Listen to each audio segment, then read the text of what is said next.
Fairy Tale. Master 8 Types of Dragon Slaying Magic at the Start. Chapter 81. Return from the desert along the original route. Passing through the previous mine. Not far away, Mobai saw a huge tree house standing in the distance, which was out of tune with the surrounding desolation. Lysana's sense of security instantly strengthened a little, and she whispered, "It's just in front." Okay. As the height continued to decrease, the two of them stood firmly on the ground, and Mobai folded his wings and stood in front of the tree house. So it's so close. Going in the opposite direction is. Before Lysana stepped forward and opened the door, Mobai faintly heard crying and scolding coming from inside. Suddenly had a bad premonition. Creaky. As the door was pushed open, what came into view was indeed a mess. The 7-foot-tall man sitting in the middle of the hall was Elfman, but he was not as rough and bold as he was in my impression. He kept shouting, "Man XXX," all day long. Instead, he kept wiping his tears and snot with his arms and crying non-stop. "Woo-woo, it's all my fault. I shouldn't have let Lysana go out alone. I'm sorry, woo-woo." Although Mobai had been mentally prepared. But when he saw this scene with his own eyes, he was still a little dumbfounded. "It's so noisy. Lucy, the gorilla girl with super strength, can you be quiet? Go fix your machine. Don't get involved in things you shouldn't be involved in, okay? You skinny mechanical maniac." Lucy and Levy, who were good friends in a slant, were now like Nazgûl in the past. They quarreled non-stop when they met and almost fought. Especially Lucy, whose personality changed greatly. In a slant, she was still a kind and lovely rich girl. But in Edris, she became a bad and violent woman who always spoke with her fists. Suddenly, a sweet male voice came from the bulletin board. Mobai looked carefully and found that it was Gray. "Juvia, do you want me to accompany you to find Lysana ? However, Gray in Edris is not the stripper. Quite the opposite. At this time, Gray was wrapped in countless cotton clothes. The whole person was like a huge meatball, and a bright red scarf was tied around his neck. But what made Mobai most shocked was the next scene. Gray slowly crawled to Juvia, his eyebrows full of flattery. "Juvia-chan let me go with you . Juvia, however, looked disgusted and said, "Go away. Wearing so many clothes, I feel so cold when I see you. Stay away from me. I will go find Lysana by myself." Gray smiled innocently. Hee, it's more comfortable to wear more." Mobai sighed lightly and couldn't help but sigh. It's really the opposite of Gangtian. Although I knew the plot in advance. But seeing is believing. Mobai watched with great interest. Although many people's characters were misplaced, the noisy atmosphere did not change at all. It was still the familiar fairy tale. "Lysana." In the chaos, someone suddenly shouted.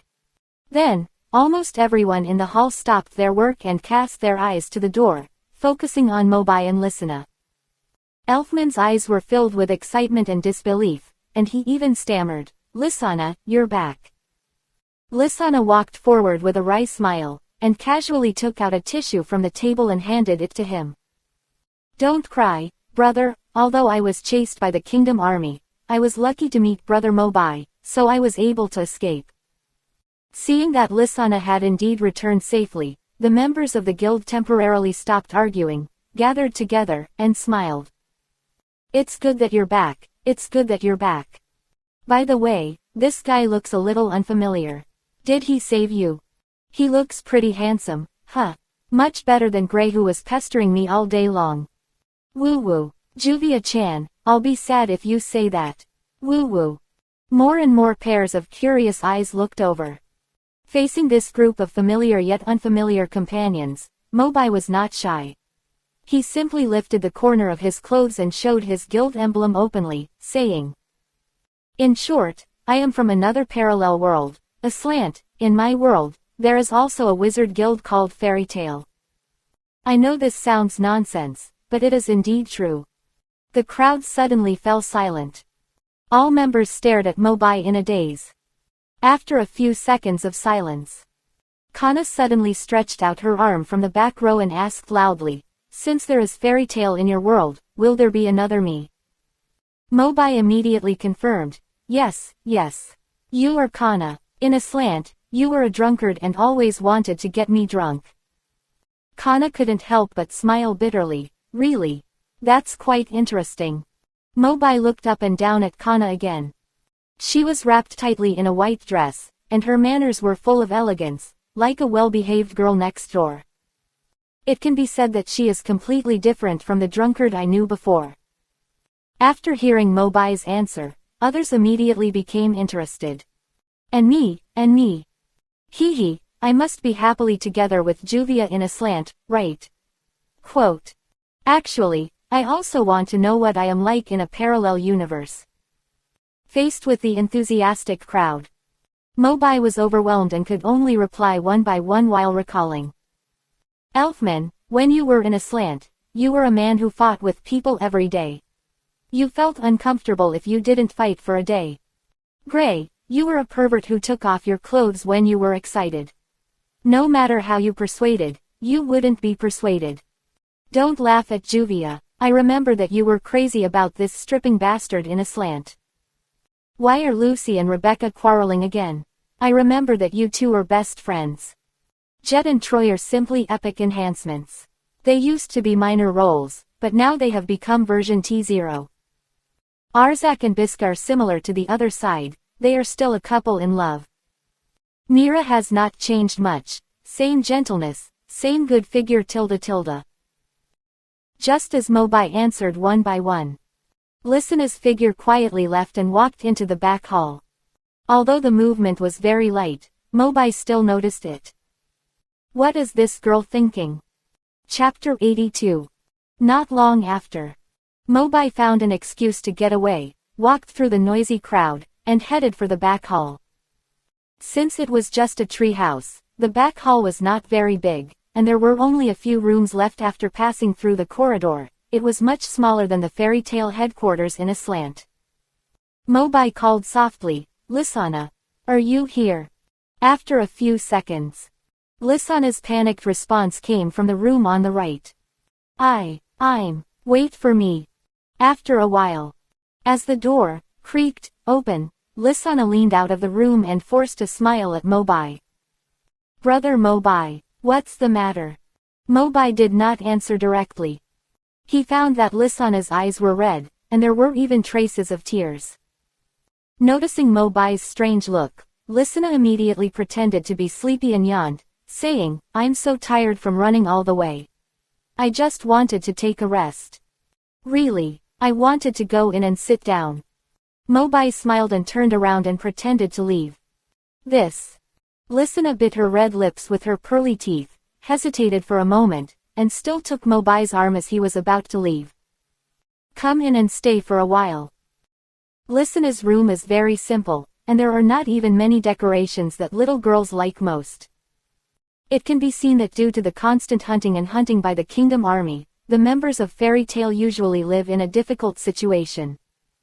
Sitting on a low wooden chair, holding the hot tea that Lisana had just poured for him, Mobai suddenly said, "Do you miss home?" Ah! Fear flashed across Lisana's beautiful eyes, and she subconsciously took a half step back, pretending to be calm and said, "I don't understand what you mean. Here, Fairy Tail is my home." "No, I mean Fairy Tail in a slant. That's your original home." Mobai's tone was unquestionable and firm. This speech made Lisana stunned in place, tears kept rolling in her eyes. Seeing Lisana's grievance, Mobai sighed, walked up and gently put his hand on her shoulder, whispering, "Lisana, you are not from this world either, but from a slant like me. Right?" Going back a few years, Lisana of Edris unfortunately died in a mission. At that time, the three Mirajan sisters in a slant went out to carry out the commission.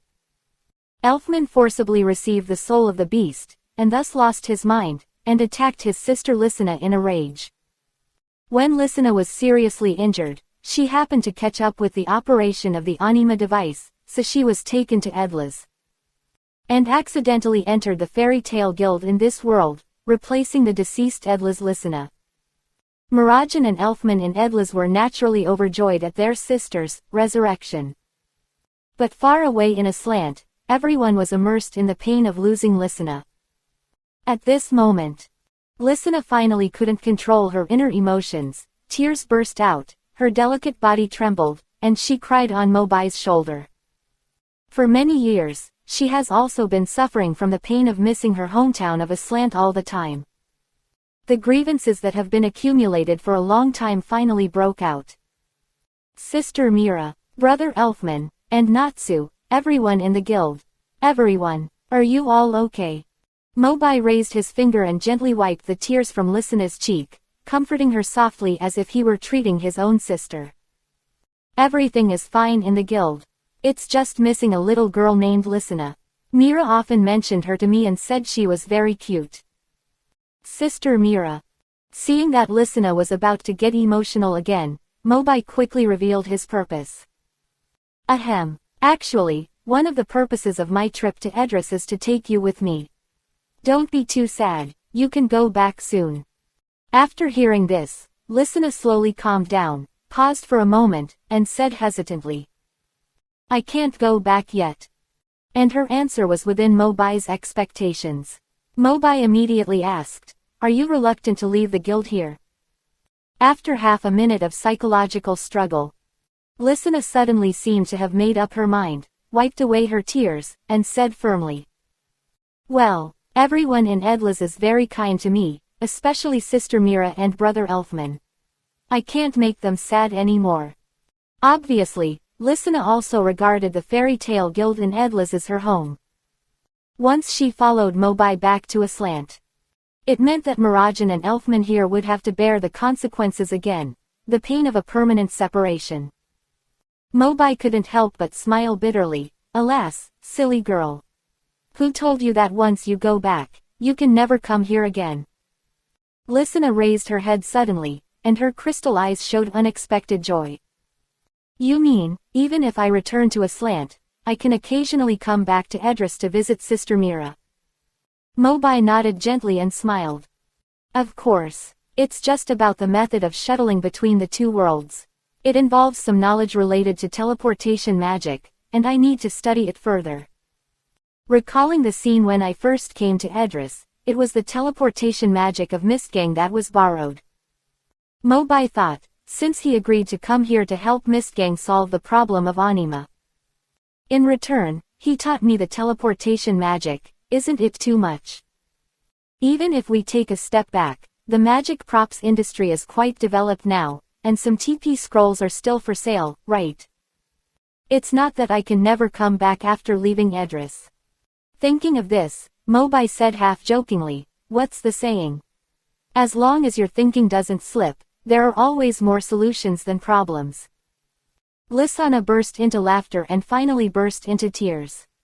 Thank you, Brother Mobai. This call of brother. Mobai's heart was a little shaken. Just when Lysina agreed to return to Aslant with him, Mobai had no time to breathe a sigh of relief and immediately smelled a hint of danger. Wait, there seems to be movement outside the guild. Lysina was stunned. Movement? Is it the kingdom army again? I'm afraid there is more than one person coming. Mobai slowly stood up, opened the door and walked towards the hall, and Lysina hurriedly followed. Chapter 83. Fairy Tale Lobby. The anxious crowd had already become a mess, with quarrels and anxiety everywhere.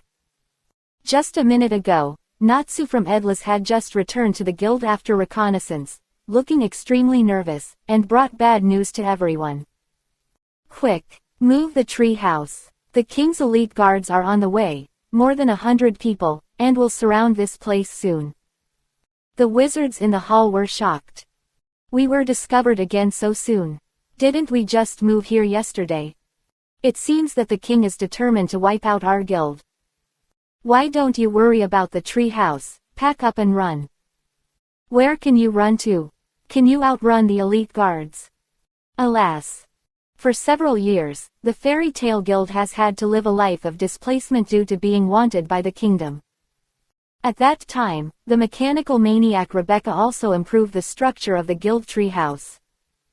Once an emergency occurs, the entire treehouse can be uprooted and quickly ejected to a distant place, taking everyone away quickly. It was in this way that Fairy Tale was lucky enough to escape the pursuit that lasted for several years. Listening to the uneasy voices of the crowd, Lucy asked more and more irritably. "Rebecca, is the machine repaired? The royal guards have arrived at the door of the guild and will come in at any time." Rebecca was also very anxious and said impatiently, "Why rush? After so many relocations, the magic source is no longer enough. Even if the machine is repaired, it can't be started again. So we can't run away this time." Rebecca nodded reluctantly and said regretfully, "I have tried my best. All the magic items in the guild have been taken out and charged, but it is still not enough to start the ejection device." The guild suddenly became silent. Dead silence. Many people began to look around, nostalgically looking at this dilapidated but warm hall, the guild treehouse that had sheltered them countless times. Their eyes were full of frustration and reluctance, as if they were saying their final goodbyes. Once they were caught by the kingdom army, they might never have the chance to meet their partners again. As for this treehouse, it could only be burned down and turned into ashes in the end. There was silence for a long time.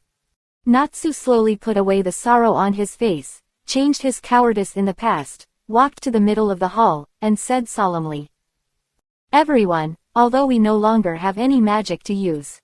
However, at least we can't sit and wait for death, right? Even if we are destined to be executed by the kingdom army in the end."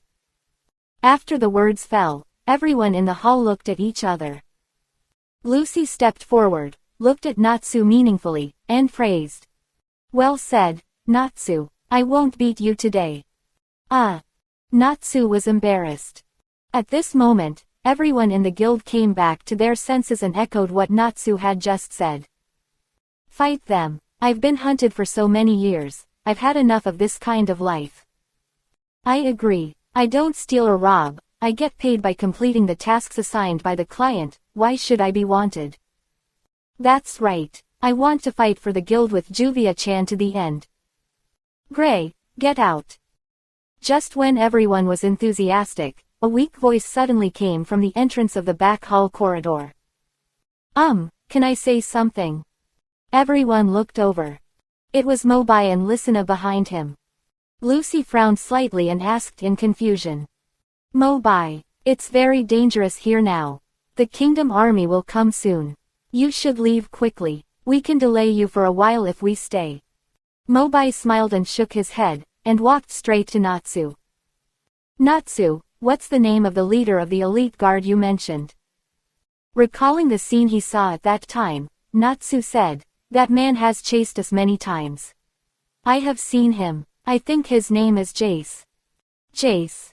Mobai searched his memory, but couldn't find any footage of this name appearing in Fairy Tale. It seems that he is just a supporting role. Looking around at the familiar yet unfamiliar companions in the guild again, Mobai raised his voice slightly and said calmly, "I understand your desire to protect the guild, but after all, they have powerful magic equipment, and we are almost unarmed. If we rush out like this, it will be no different from sending our heads away, except for increasing our momentum." Before Mobai finished speaking, Lucy interrupted impatiently. "What can you do? You can't go out and kneel down to beg the kingdom army to let us go, right?" Mobai smiled, and then expressed his thoughts. "I forgot to introduce the world I originally lived in, Aslant. It is a world full of Magica's country.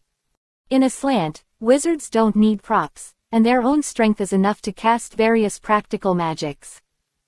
Lebby seemed to understand what Mobai meant. "You mean, you don't need props to use magic?" Mobai nodded gently, and as his right palm opened, a bright flame flickered out. Everyone immediately felt the essence of the magic breath, and looked at Mobai in astonishment. He really didn't use magic props. The magic power is generated from his body. And this magic power seems to be no weaker than the various offensive equipment we used before. But Mobai alone can't deal with hundreds of guards outside. Why don't we use this magic power to power the tree house? At this time, it is better to run away. After a lot of discussion, everyone realized that Mobai had already started to walk out of the guild with confidence, but he said a few words calmly. The noise may be a bit loud later. Be careful to protect yourself and don't get hurt. The door of the tree house was slowly pushed open. Until Mobai left the hall. The shocked guild members realized that Mobai was going to fight the 100-man Royal Elite Guard alone. Is he really okay? This is too risky.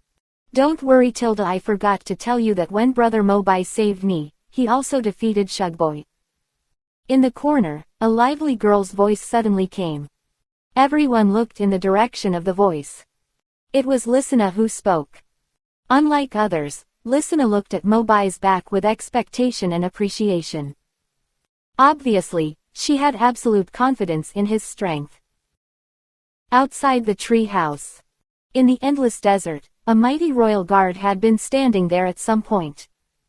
Hundreds of strong soldiers were fully armed from head to toe, with swords, spears, halberds, muskets and cannons. They represented the strongest combat readiness of the entire kingdom of Edris. At the front of the team, the leader Jace had a cold and hard look in his eyes, vowing to remove the thorn in his eyes. Fairy tale. As long as I catch you all today, I can naturally serve as the captain of the 5th Magic Combat Unit to be established. Jace was wearing armor as black as ink, and his eyes were full of desire for war and killing. In terms of strength, he was no worse than the other 4 captains of the Magic War team, but he lacked some achievements. If he could wipe out Fairy Tail now, it would obviously be a big stepping stone for his promotion. As the door of the tree house in front slowly opened, Jace immediately grasped his sword carefully and gestured to the surrounding guards to be alert. At present, the situation of Fairy Tail is still unclear.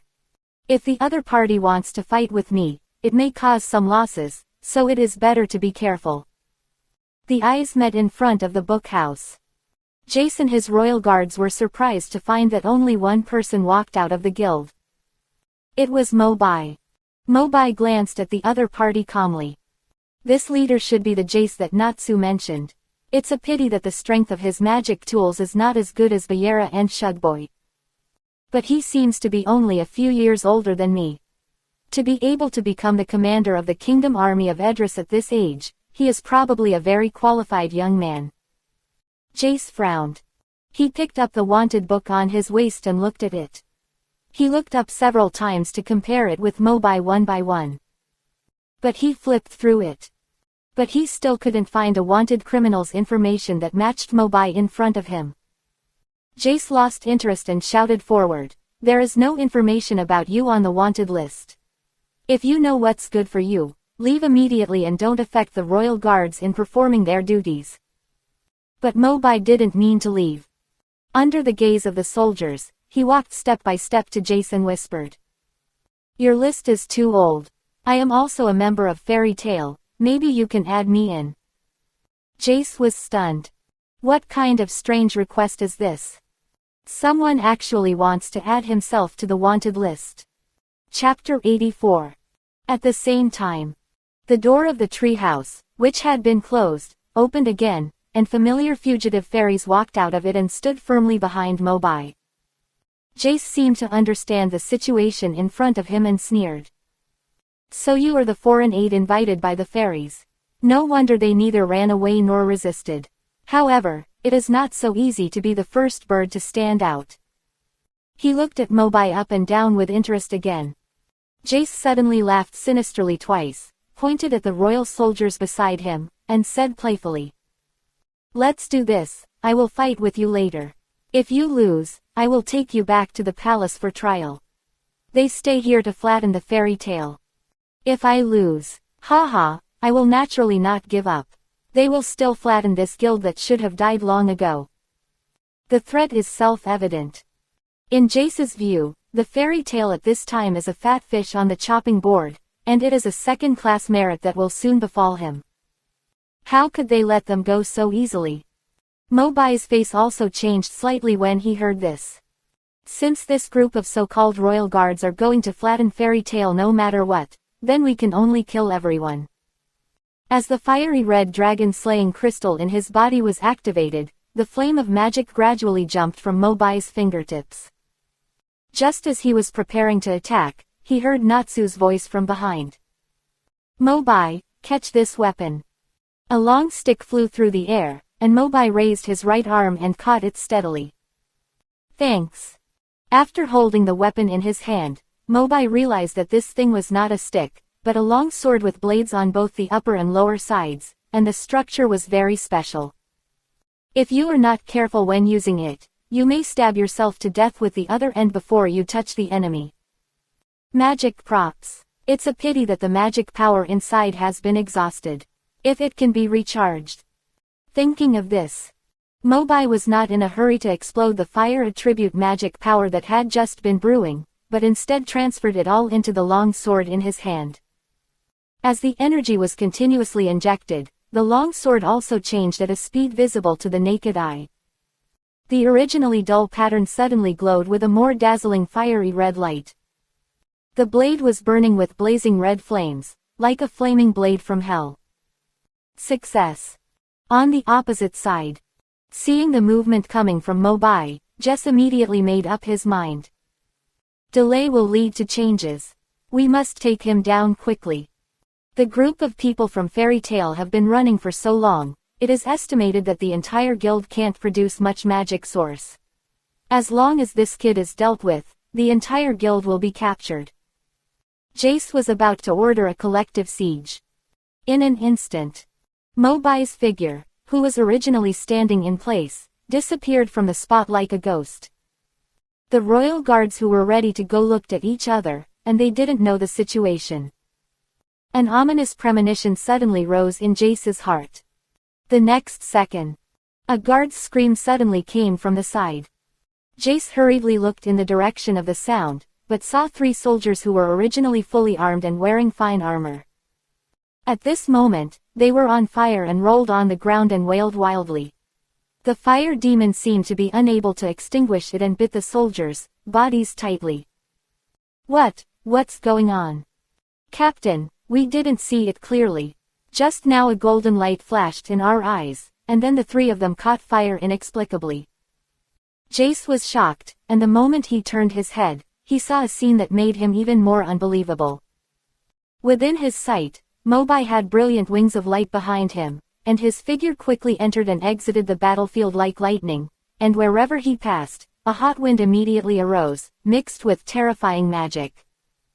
The fire blade in his hand was also waving continuously during this period. The blade light and fire shadow could always accurately pierce the soldier's body, igniting the tough iron armor until it burned to ashes. In just half a minute, more than a dozen royal guards, known as the strongest combat force of the Kingdom of Edris, had fallen. And the Fairy Tale people who provided spiritual support to Mobai in the distance saw this scene. Mobai's speed of attack, the strength of the explosive magic power, and the clean and neat means, had already dazzled them. Except for Lysana, everyone was dumbfounded.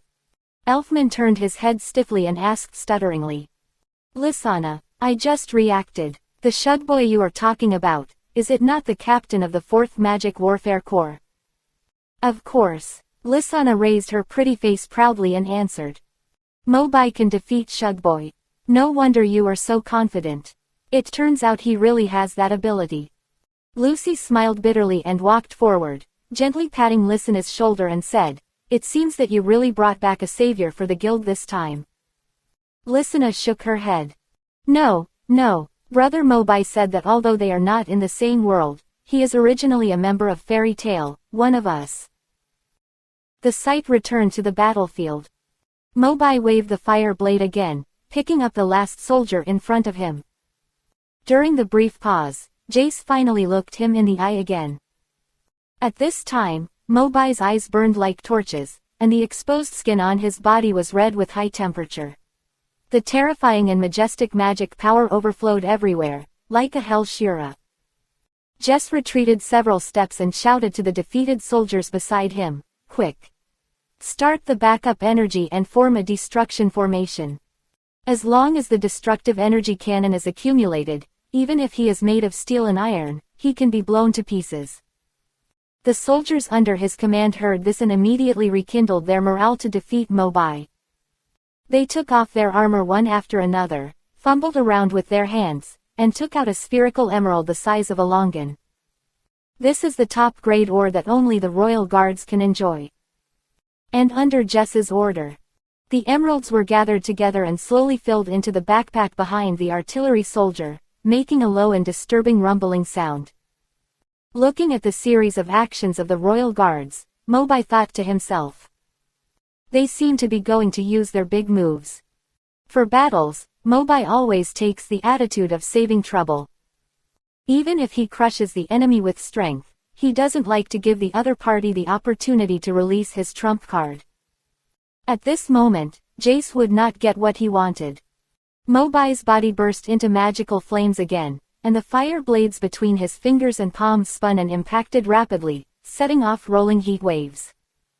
It's a good time to try. What kind of power will the dragon-killing magic have after borrowing the power of weapons?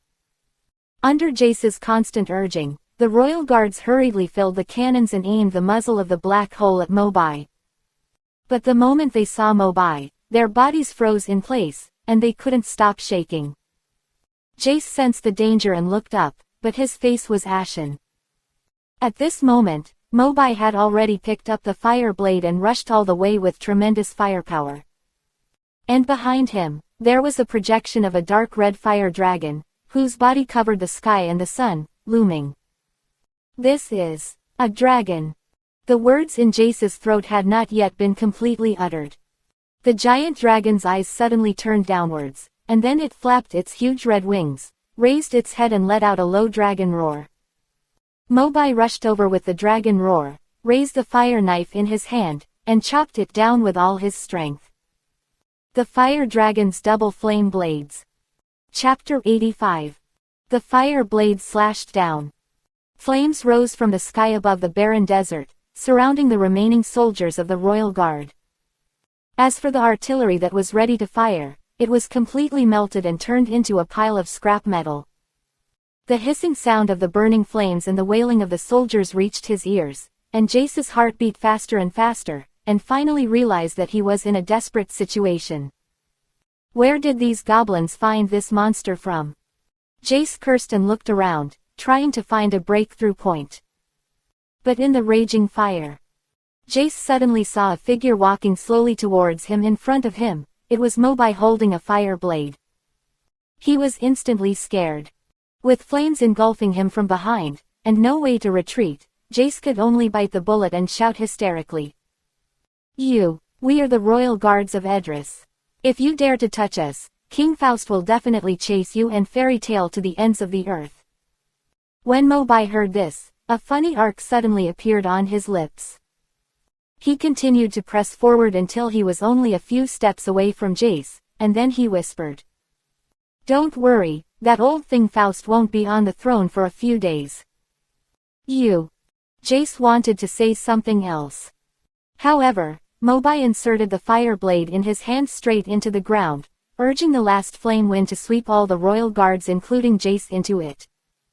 The fire in the desert suddenly became more vigorous, like a blooming flower of flames, a phoenix nirvana. After a brief brilliance, it slowly dimmed, until the flames completely dissipated. The people of Fairy Tale looked from afar. The desert where the battle had just taken place was covered with ashes, and all the hundreds of royal guards fell without exception. At this moment, there was only one person on the field who was still standing there calmly. It was Mobai. The people who realized it later finally couldn't hide their ecstasy and laughed wildly. We won. Such a strong fire magic, it's simply a violent aesthetic. Brother Mobai really did it. He protected our entire guild. Why are you still cheering? Hurry up and stand still. Lift Mobai up. As for Mobai, after completing the last blow, the fire blade in his hand finally couldn't bear his huge magic power and shattered in an instant. After calming down the magic power in his body, Mobai couldn't help smacking his lips. What a pity, the quality of this magic weapon is a bit poor. I thought the fire dragon's double flame blades were powerful, and I could use them more often in the future. At this time, Mobai also felt the movement coming from the front. Looking up, it was the fairy tale companions who were running towards him excitedly. Mobai subconsciously raised his arms to greet them, but was grabbed by Macau and Wakaba who were running over. Realizing that something was wrong, Mobai immediately shouted, "Hey! Wait, there's no need to be so grand." But obviously no one listened to him. Surrounded by a group of fairy tale members, Mobai was lying in the middle, thrown high into the air by several people, and then caught steadily. After being chased by the kingdom army for so long, I finally feel relieved today. Yes, Mobai, you saved all of us this time. How can I thank you? How about this, take any of the guild's beauties you like, we won't stop you. I agree, of course, you can't take my Juvia away tilde hehe. It was hard to break away from the enthusiastic embrace of everyone. Mobai's side glance suddenly swept over Natsu who was following the end of the team. Natsu's behavior was very strange.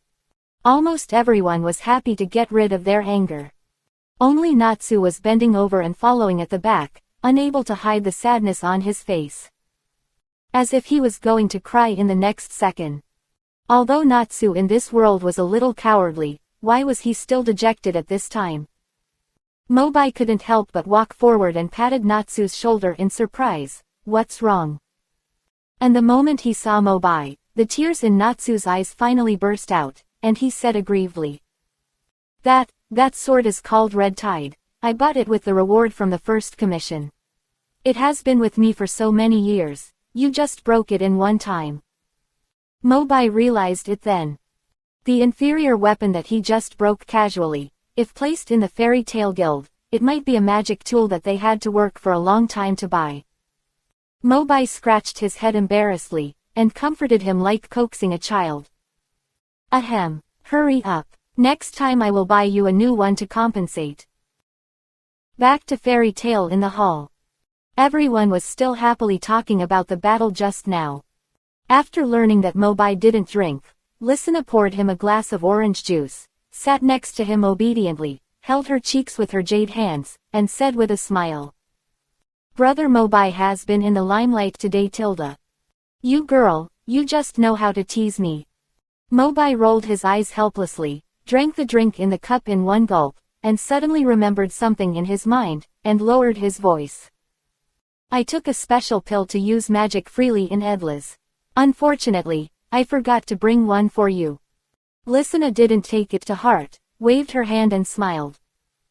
It doesn't matter. After so many years in Edlas, I have become accustomed to life here, and I almost forgot that I could use magic before. When Lysina was a child, she followed her brothers and sisters to leave Grak village and go to Fairy Tale. Soon after joining the guild, the three children learned reception magic with the help of Makarov. Unlike Mirajan's demon soul and Elfman's beast soul, Lysina's animal soul can add the power of various birds and beasts to herself, and use the characteristics of animals to fly, accelerate, and enhance her strength. Recalling her past in a slant, Lysina couldn't help but be a little lost in thought. Until a blue figure flashed before her eyes, she was brought back to reality. It was Juvia. Juvia smiled at Mobai and Lysina, sat down next to them, and said tactfully. Mobai, do you have time? Mobai was startled. Why did Juvia come to me at this time? It can't be that I was so charming in the battle just now that she was impressed and came to confess, right? Of course, this thought only flashed by, and I am not narcissistic to that extent. Chapter 86. Before Mobai could ask, a distressed male voice came from the hall. Woo-woo, Juvia-chan went to chat up with another man, she doesn't love me anymore. Woo-woo. Mobai was so upset that he knew it was Gray who was crying even without looking. Mobai secretly complained in his heart, Gray in this Edris world is really a dog. Compared to that, the original Aslant stripper is better, although he always walks around in front of me. Putting his eyes back on Juvia's beautiful face, Mobai asked with a serious look, what's the matter? It's like this. Juvia heard the voice and took off the blue-black water gun that had been pinned on her waist, handed it to Mobai, and introduced. This is a high-pressure water gun driven by magic. It was used by me when I was carrying out a commission before. I have always used this weapon. But it has been unusable due to exhaustion of magic power a week ago. I was thinking, since you can release magic power freely, maybe you can also charge magic items. Looking at Juvia's expectant eyes, Mobai realized that this blue-haired beauty is treating herself as a power bank. But then again, Mistgang asked me to come to Fairy Tale in the first place to ask them for help. Recalling the scene when I first arrived in Edris. When talking about the battle plan, Mistgang's expression was particularly serious, and he seemed to be quite afraid of the Kingdom Army. Although the number of Fairy Tale members is nothing compared to the Kingdom Army, it is better than nothing. After several battles. Although Mobai has a rough estimate of the strength of the Kingdom Army, for the sake of safety, he still asks the guild for help. After thinking about it, Mobai took the water gun with both hands and said softly, "Although I'm not sure, at least I can try." Juvia's face immediately showed joy, and she bowed repeatedly to thank him. "Thank you very much." Mobai's eyes swept across the entire gun body, and his palm rubbed the magic texture attached to it. From the first impression, the quality of this weapon seems to be not much different from Natsu's knife, both of which are relatively rough magic props. Mobai smiled bitterly in his heart. Don't use too much magic power and burst Juvia's weapon. In the dark consciousness space, dots of blue light flickered, and the water-attributed dragon-slaying magic crystal started to work. Magic power came out from Mobai's fingertips and slowly infused into Juvia's high-pressure water gun. This time, Mobai was particularly cautious in controlling the strength of the magic, fearing that the magic power would increase slightly and the magic prop would not be able to support the explosion. Under Juvia's eager eyes. After about half a minute, the magic patterns on the gun came back to life. Mobai smiled and handed the high-pressure water gun back to Juvia, saying, "The magic is filled, try it." So fast. Juvia was a little unbelievable at first. But when she lifted the barrel with both hands again, she immediately felt a stream of pure water magic flowing through it. It was even more powerful than when she just bought it. Juvia couldn't hold back her inner ecstasy, and was about to thank Mobai again, but a round guy suddenly rolled over and blocked her. The smile on Mobai's face froze instantly. "Gray, why are you wearing so many clothes again? I feel hot just looking at you." Gray smiled innocently. Hee, you should wear more clothes to keep warm.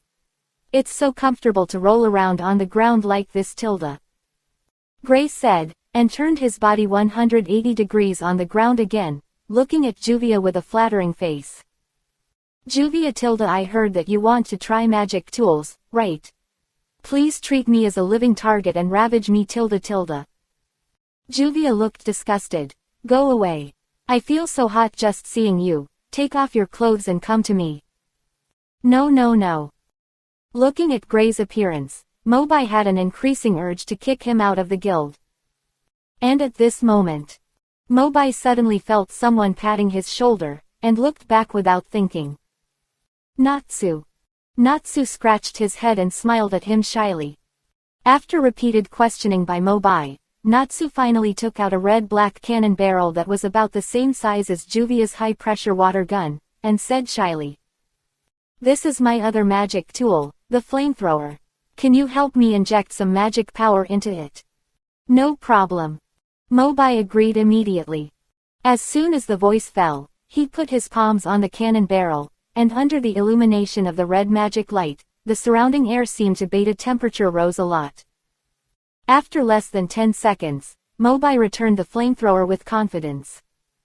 Natsu couldn't help but ask doubtfully, "Is it done now?" Mobai smiled. "You will know if you try it."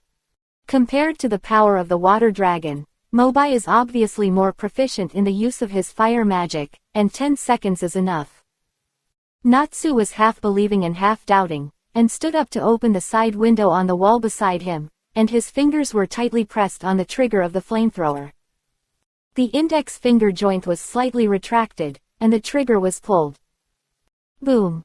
The majestic and scorching flame energy suddenly gushed out from the muzzle, and the violent heat flow rushed forward at a high speed like a roaring fire dragon.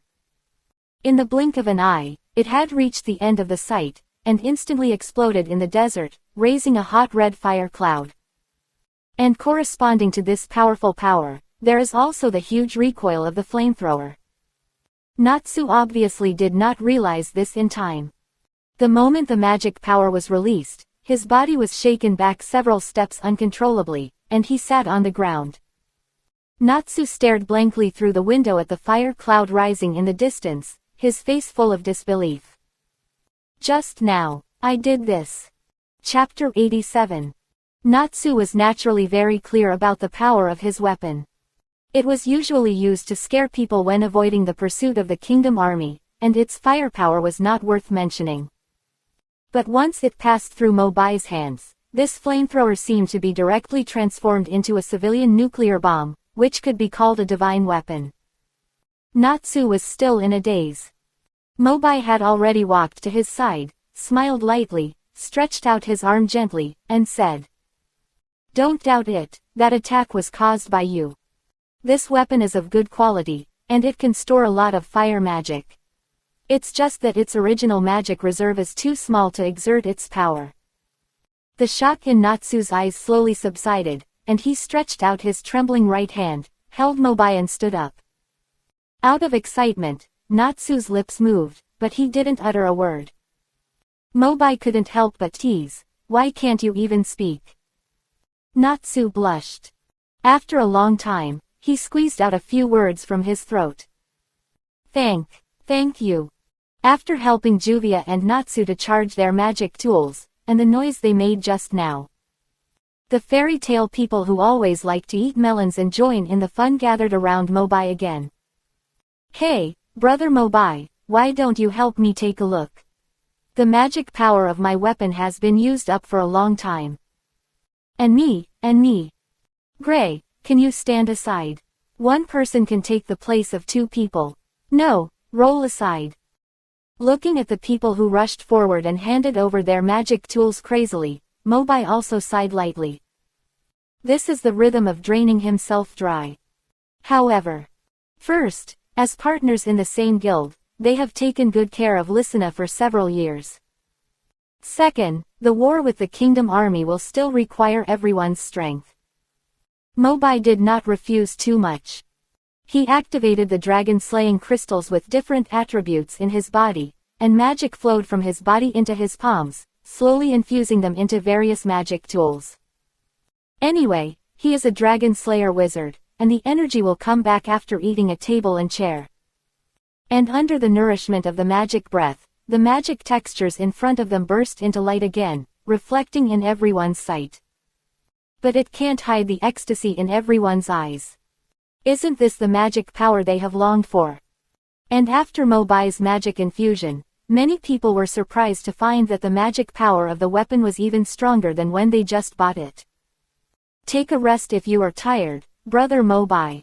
Charging so many magic tools at once must be quite consuming for you, right? Just as Mobai was concentrating on urging the Dragon Slayer crystal, Lysana's gentle voice suddenly came to his ears. Then, a pink wet towel was put on his face. It immediately brought a little coolness. Mobai smiled, and did not say anything polite to Lysina, even teasing. As considerate as your sister. I wonder which stinky boy will get her in the future. Lysina's face flushed immediately, and she quickly withdrew her hand that was wiping Mobai's sweat in shame and anger, and scolded. Mobai, brother, what nonsense are you talking about? Looking at Lysina pretending to be angry and leaving. Mobai shook his head helplessly, turned around and looked at Alzik, the last wizard in the guild who was waiting to charge. Alzik smiled and handed over his gun, bowed deeply to Mobai and thanked him. Thank you for the trouble. Mobai was no stranger to Alzik. Whether in Aslant or Edris, Alzik did not seem to have changed much. Both used guns as weapons, and at the same time, they both had a girlfriend in love, Biska, who is also a sharpshooter. In Mobai's impression, the two seem to be the first among this group of young wizards to get married and have children. With the injection of multiple mixed energies, the gun quickly regained its magic power and shone brightly. Mobai gently stroked the gun in his hand, but did not return it to Alzik immediately, and then asked, "This gun, can I try it?" "Of course." Alzik readily agreed, fumbled out 2 bullets from his pocket and handed them over. Long before crossing, Mobai liked to play some FPS games and had some interest in guns. But he had never been able to try it himself. Now is a perfect opportunity. Under Alzak's guidance, Mobai quickly loaded the bullets, gently put his head on the scope, and squinted one eye. Locking the target, the finger suddenly clicked the trigger. Bang!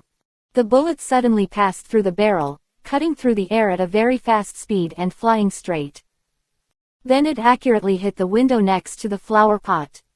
Clang! The crisp cracking sound immediately attracted the attention of the entire guild again, and the broken glass shards were scattered all over the ground. There was complete silence. For a long time. In the crowd, Natsu tiptoed out and quietly cleaned up the broken glass. Seeing that everyone was looking at him, Mobai hurriedly put the gun back into Arzak's hand, trying to pass the blame. But it happened to be in this situation. Macau walked up to Mobai and patted his shoulder, laughing. "Great, Mobai. Arzak always shoots wherever he points, but you are different. You shoot wherever you point." Mobai was embarrassed. If you don't know how to praise, don't force it." Cough cough. Tactical cough twice, Mobai asked Arzak again. "I remember the position I aimed at just now was correct. My hand didn't cramp or anything, how could I miss so much?" Arzak smiled and answered happily, "Yes, my gun's trajectory is biased to the left." Huh. Seeing everyone's doubts, Arzak looked stern and said confidently, "As a wizard who uses a gun, I face the risk of being hunted down by the kingdom army every day. So I don't want the gun to be picked up by the enemy and used directly after I die." Mobai suddenly felt a heat in his chest and had the urge to vomit blood. Looked at Arzak dimly. Mobai asked in a hoarse voice, "Do you think there is a possibility that the cause of your death is that the trajectory is biased to the left?" After a while, seeing that everyone has got their favorite magic props, Mobai walked back to the center of the hall and cleared his throat and said, "Everyone, since the magic props in your hands are full of energy. Now Fairy Tale is no longer a soft persimmon that anyone can pinch. You are powerful wizards." Good. Thunderous cheers and applause came from all around. Mobai looked around again and finally revealed the original purpose of this trip. "Actually, this time I came to the guild, mainly for one thing. I want to ask everyone for help." Before he finished speaking, the surroundings immediately gave a warm response. "Just say it. Our magic power is given by you, and we will go through fire and water without hesitation. Don't say 1, I will agree to 10. Everyone was enthusiastic. Seeing this, Mobai then became serious again and said, "This matter has to start with Mistgon. You may be unfamiliar with this name, but in your world, he has another identity, Prince Jelal." In the stunned eyes of everyone, Mobai told everything about the plan of Edlas and Anima from beginning to end. Including this trip, Mistgon asked him to come to Fairy Tale to find help. For a long while. After recovering from the shock, everyone looked at each other and finally learned the truth about their world. Natsu smacked his lips and said, "No wonder the country wants to ban all wizard guilds. It turns out that the magic in Edlas is so scarce that it has set its sights on other worlds." Mobai nodded and affirmed, "This is also the purpose of my coming here. If it were a few days later, the town and guild where I was originally located would probably be attracted by the Anima device to convert magic ore. But these things are state secrets, and it's normal that you don't know." This is indeed the case. In order to stabilize the people's hearts, King Faust of Edlas has always claimed that magic is generated and converted by the Anima device. He never mentioned that it was snatched from other worlds, or even the lives of wizards in other worlds, and convert it into magic. Juvia frowned slightly and asked in confusion, Mobai, you seem to have mentioned Prince Jelal just now. Mobai spread his hands and said, Mr. Gang. He is an opponent of the Anima plan. He is now negotiating with the king and wants to stop Anima in a peaceful way. But, Mobai then changed the subject and continued. Mr. Gang himself has made 2 preparations and asked me to ask you for help. Once the negotiations break down, we can only solve it by force. In addition, since the enemy we have to face is the entire kingdom of Edris, the number may be far greater than ours. I won't force you on this matter. Those who are willing to fight with me, we will set off immediately after Mr. Gang returns from his defeat. If you don't want to, you can stay in the guild. Chapter 88. Mobai had just finished speaking. A strange wind suddenly blew up outside the guild, blowing the door open. Everyone looked over with vigilance. Mobai smelled a familiar breath from the wind, and raised his hand slightly to signal everyone not to panic. Looking in the direction, a masked man in a blue-black cloak stood in the light, looking dusty, slowly raised his head and looked ahead. Gently took off the mask on his head, revealing a handsome young face. And on his right eye, there was a scarlet tattoo. It was Mr. Gang who had brought Mobai to Edris before. Lucy looked at him carefully for a while, and asked tentatively. Are you, Prince Jelal? Mr. Gang nodded slightly, walked slowly into the crowd, and faced Mobai. Mobai raised his eyebrows and asked, the negotiations ended so quickly. What was the result? Mr. Gang smiled self-deprecatingly and said bitterly. You were right, the king and his staff will never give up the Anima plan, and they will inevitably have to fight with them in the end. Even I was almost left in the royal city.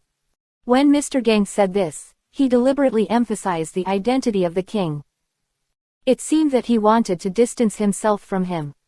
Tell me in detail.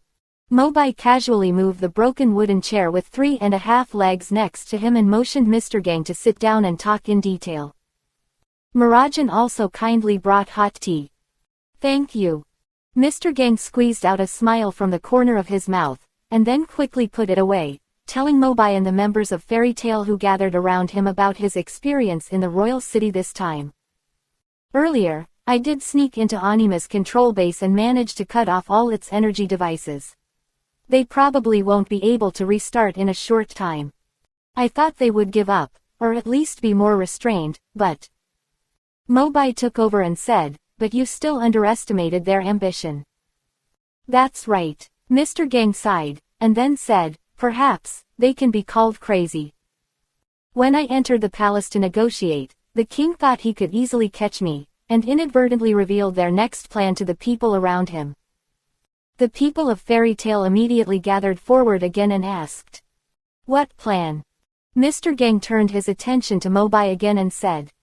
The news in the royal city is quite well informed. The king and others already know that you defeated Bairo and Shugboy in succession. Mobai shrugged and did not comment. Anyway, they will know sooner or later. Moreover, the loss of 2 state-level cadres out of thin air is a major safety accident no matter where it is. Mr. Gang said, according to some records, the king and his men have known your identity as a dragon slayer, and have set their sights on the powerful dragon slayer magic source in your body. Mobai's mouth twitched and he said, why do these people have this problem? They like to target me. Mr. Gang bowed slightly to Mobai with a little apology. Until he saw the latter waved his hand nonchalantly, he continued to explain. There is a treasure called the Dragon Lock Cannon hidden in the basement of the palace. As long as the Dragon Slayer is used as the source, it can gather and fire powerful energy. Although Anima has been closed, but because of your appearance, the king and his men temporarily changed the plan and wanted to capture you to launch the Dragon Lock Cannon. Lucy was puzzled and interrupted. Since the king wants magic power, why doesn't he capture Mobai and directly extract his magic power, but instead go to the trouble of launching the Dragon Lock Cannon? Mistgang paused and asked back, you should have heard of the island floating above Edris Extania. Everyone nodded. Extania is a sky island, and its citizens are all flying cats like Harpy and Shalulu. They are called Transcendents because the Transcendents have innate magic in their bodies, just like Aslant. The Queen of the Transcendents is suspected to have the ability to control the life and death of all things. Therefore, for a long time, the Transcendents generally believe that they are better than humans. They are angels, and humans are inferior species. Humans should obey the orders of the Transcendents, even if they sacrifice their lives. The Queen of the Transcendents has supreme power over King Edlas. For a long time, humans rarely disobey the existence of the Transcendents. Seeing Mobai, he nodded to show his understanding. At this moment, Mistgang finally told King Faust's crazy plan. The king, he wants to use the terrifying magic in Mobai's body. If the plan succeeds, all the Transcendents will be killed or injured or converted into magic ore, which will be converted into magic and fall from the sky. At that time, Edlas will no longer have the problem of lack of magic. But like Aslant, there will be magic even in the air. Everyone in Fairy Tale almost took a breath at the same time and stared at Mistgang in a daze. They could never have imagined that the king's ambition was so big. Not only did he target Mobai, he even wanted to destroy the kingdom of Extania, which had always been superior to humans. Mobai narrowed his eyes and murmured in a low voice, "Want to capture me and use me as a living magic source? With such a big appetite, aren't you afraid of being stuffed to death?" Chapter 89. Mr. Gang continued. This time when I went to the royal city, I had secretly contacted Pansalili, the captain of the 1st Magic Combat Unit of the Kingdom Army. He was once a member of Extania. The Kingdom Army is too powerful to be confronted head-on. So, we have already discussed. What have we discussed? The crowd asked. Mr. Gang took a deep breath and said resolutely. Completely reverse Anima. Return all the magic power of Edlas to the Aslant world where Mobai is.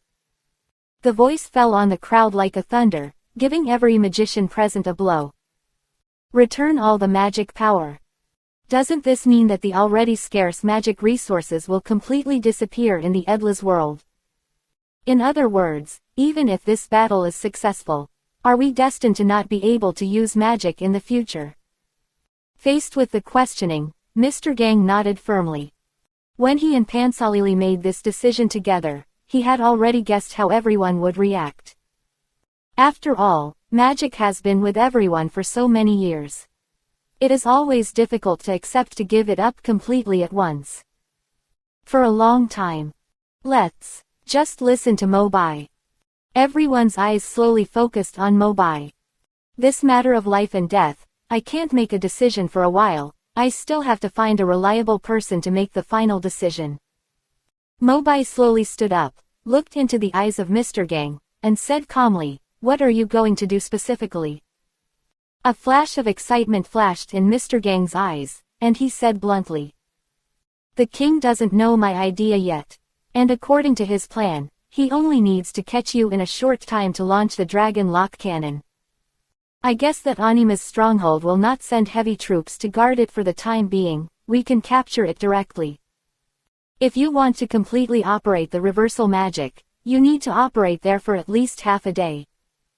And in the meantime, I'll have to trouble everyone to help us resist the Kingdom Army."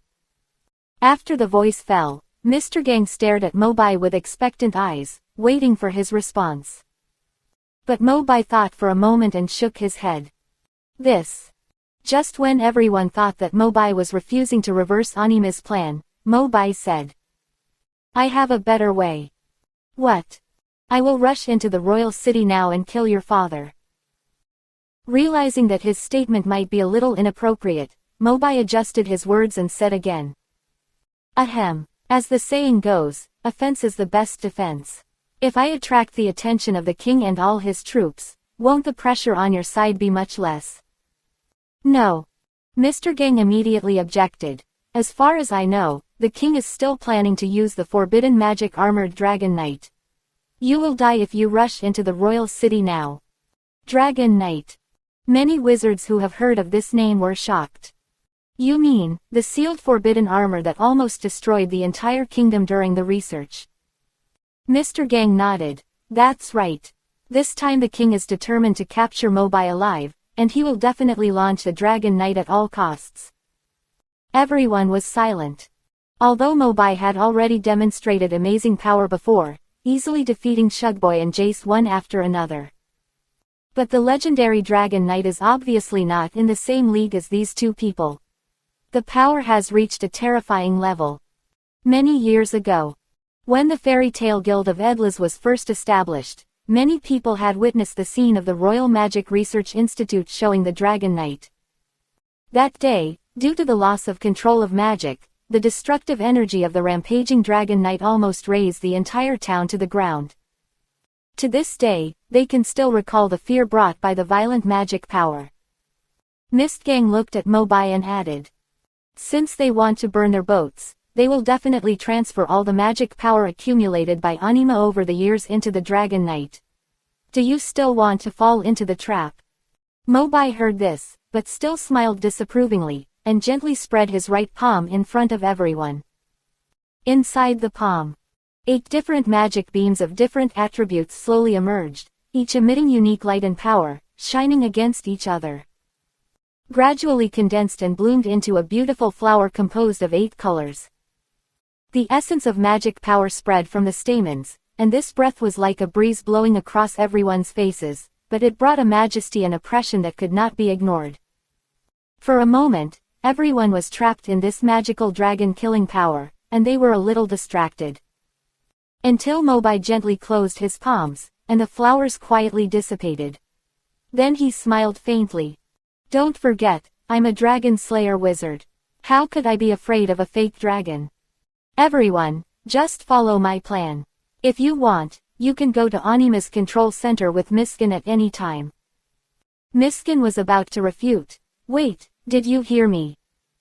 But he was immediately drowned out by the voices of the fairy tale members who echoed loudly. No problem. Since we can't use magic after the plan succeeds, let's use it to our heart's content today. Even if there is no magic, as long as the guild is still there, isn't it good? What's more, we can beat up those guys in the kingdom army in the end. After all, Brother Mobai has to face the Dragon Knight, which is much more dangerous than us, but he must come back alive. Mobai's sight swept across the enthusiastic wizards one by one, and finally fell on Lysina. Lysina bit her red lips with her pearly teeth, a trace of worry flashed in her beautiful eyes, and she leaned close to Mobai's ear with a red face and warned. Be careful. Yes, otherwise how can I go back to Aslant with you? Mobai smiled heartily, activated the dragon-killing magic crystal in his body, and the wings of the storm dragon suddenly appeared. Wait, hey. Mr. Gang noticed something was wrong and hurriedly stretched out his arms to try to grab Mobai. But he missed directly. As the light and shadow flashed in front of him, Mobai had already rushed out of the guild gate and left. This guy. Mr. Gang was angry and anxious. He punched the 3-legged wooden table in front of him, directly splitting it in the middle and breaking it into 2 halves. Lucy pushed Miskin in dissatisfaction, and said angrily, Hey, although you are a prince, you have to pay for destroying our guild's things. Also, when are we going to the Anima you mentioned? Miskin had no choice but to stand up. After packing up, he looked out from the open door with the 5 staffs on his back. Now, let's get ready to go. Mobai also brought the map that Miskin had given him at the beginning.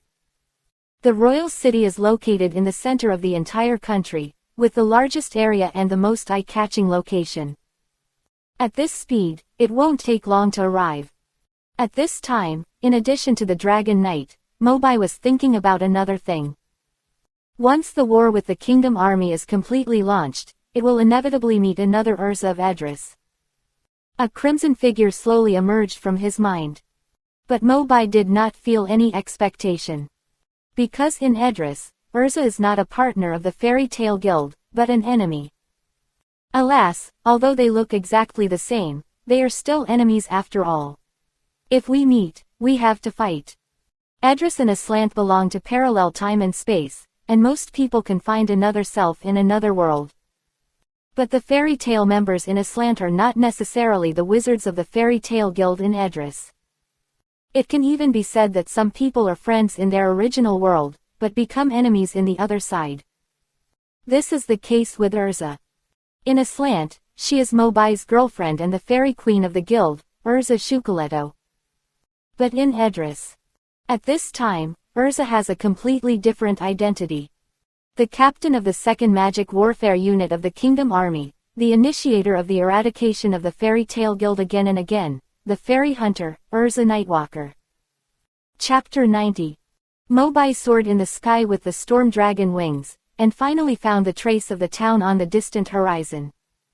As the distance continued to shrink, the bustling streets and houses were also constantly enlarging. He looked down at the map again to confirm. The king's city of Edris is in front. Mobai was about to lower his altitude a little to observe the situation on the ground more clearly. But at this moment, he suddenly smelled a hint of murderous intent. The guards are really strict. How could they be discovered so quickly? The storm dragon wings gently increased the frequency of flapping, and Mobai's body turned sideways. The next second, the original position was directly penetrated by a white magic light column, which was obviously coming towards him. Mobai frowned slightly and turned his head to look at the direction of the light column. A fat blue flying beast was in the center of the field of vision, flying towards him. And on the back of the beast seemed to be a red-haired woman holding a spear. The attack just now was launched by her. Mobai had good eyesight and could tell who was who at a glance, but the corners of his mouth couldn't help twitching. My stinky mouth, what I say is true. Roar. As the roar of the beast in the distance reached his ears, Mobai no longer dodged, and simply turned his flying direction and headed straight for the other party. In his sight, the figure of the red-haired woman gradually became clearer. She had a devilish figure that all women envied, and her clothes were quite hot and bold, but the gray-black spear in her hand made people feel more afraid of her. Like a rebellious female leopard in the desert, she exuded a dangerous and charming charm. Looking closely at her appearance, it is not difficult to find that she looks exactly like Urza, whom Mobai is familiar with. But there is a bit more coldness and murderous intent between her eyebrows. This person is none other than Urza Nightvoka, the captain of the 2nd Magical Warfare Unit of Edris, the Fairy Hunter. The distance kept getting closer until he hovered above the beast's body. Mobai folded up his storm dragon wings and jumped down, standing steadily on the back of the beast, staring at Nightvoka opposite him, confronting coldly. Nightvoka looked at Mobai, not hiding the coldness in his eyes, and said coldly, "You are the dragon slayer of Aslant, right? I didn't expect that you would come to our door before we started the large-scale hunt." Although he was mentally prepared in advance and knew that this was not the same person. But Nightvoka threatened him coldly with the face of his closest person, and Mobai couldn't help feeling awkward. However, Nightvoka always enjoyed killing. With the prey in front of him, he naturally didn't talk too much nonsense and directly activated the weapon in his hand. The first spear of the 10 Commandments, Iron Spear. The fighting spirit surged. The spear in Nightvoka's hand moved in response, and the magic burst out. The spear suddenly added a layer of black shell, and the cold air was pressing, and the tip of the spear pointed directly at Mobai's throat. When Mobai heard the word, iron, out of the instinctive reaction of the Dragon Slayer wizard, he almost opened his mouth and bit it. However, after feeling that the magic breath emitted by this spear was quite strong, Mobai still endured it. He had a little plan in his mind. I remember that in the original plot, the two Urzas seemed to end up in a tie, right? With this amazing weapon, Nightwalker fought Urza without losing at all. So, that thing seems to be of good quality. If possible, take it back and give it to Urza. The shield of the cave dragon. When the iron spear was about to touch him, Mobai immediately condensed his magic power with both hands and opened a huge shield in front of him, blocking Nightwalker's attack steadily. Dang! The spear and shield overlapped, and a warlike smile appeared on Nightwalker's face. He was about to use his strength to pierce the shield. Unexpectedly, Mobai exerted force first, and pushed forward with both hands. The invisible magic pressure directly pushed Nightwalker and the spear forward. Nightwalker staggered a few steps, quickly adjusted to stabilize his body, and his cold and pretty face finally became more solemn. You have some strength. Mobai looked helpless. I have taken down several of the kingdom army cadres of the same level as you. Are you sure you still want to fight me? Before he finished speaking, Nightvoka interrupted directly, Ice Flame Spear. With a flip of her wrist, the 10 Commandments spear mobilized its magic power, and 2 streams of energy, one red and one blue, surged on the tip of the spear, gradually wrapping around the weapon. As she held the spear firmly with both hands, the 10 Commandments spear seemed to appear in an instant, splitting into 2 identical spears out of thin air, each wrapped with one of the red and blue magic powers, and the aura suddenly increased several times compared to before. Nightvoka shot out, piercing in front of Mobai, determined Toha was like a hornet's nest. Skin of steel. The magic power of the Iron Dragon crystal burst out, and Mobai's hands were instantly covered with a layer of black scales. He crossed his arms and forcibly grabbed the tips of the double guns with his palms. Looking for death. Nightvoka snorted coldly, and then immediately activated the 2 different magic powers that had been attached to the gun. In an instant, the red and blue beams flew straight along the gun body and flowed rapidly along the gun tip to Mobai's palms. This move is the 5th style of the 10 Commandments spear. Nightvoka once successfully stood out in the army of the Kingdom of Edris with the majestic magic power offensive of ice and fire, and became the captain of the 2nd Magic Combat Unit. But as the confrontation continued to deepen, the surging ice and fire magic power continued to erode Mobai's arms, but Mobai did not see any adverse reactions. Even, the 2 hands holding the tips of his guns are holding tighter and tighter. Look up. Along with a slight arc appearing at the corner of Mobai's mouth. Nightvoka realized with horror. His attack did not cause any damage to Mobai at all, and the opponent even wanted to take his weapon away. Chapter 91. After realizing this, Nightvoka gritted his teeth and directly reversed the 2 energy flows that were still attacking Mobai on the ice flame double guns, and directly flowed back into his body along the gun body. Although he would be injured by the magic energy by doing so, he could also strengthen his control over the 10 Commandments guns in a short period of time. The ice and fire energy suddenly stopped running. With Nightvoka's strong pullback, the tips of the double guns finally broke away from Mobai's control and returned to his hands. Nightvoka staggered back a few steps and barely stabilized his body. After the impact just now, his face became a little paler. But fortunately, the weapon was saved. For the wizards of Edris, if they lost the magic props as a medium, they could not use the powerful magic power at all. The 10 Commandments guns were still in his hands. At least, they had not failed yet. Mobai on the opposite side naturally took all of this in his eyes, and couldn't help but think in his heart, this woman is so cruel to herself.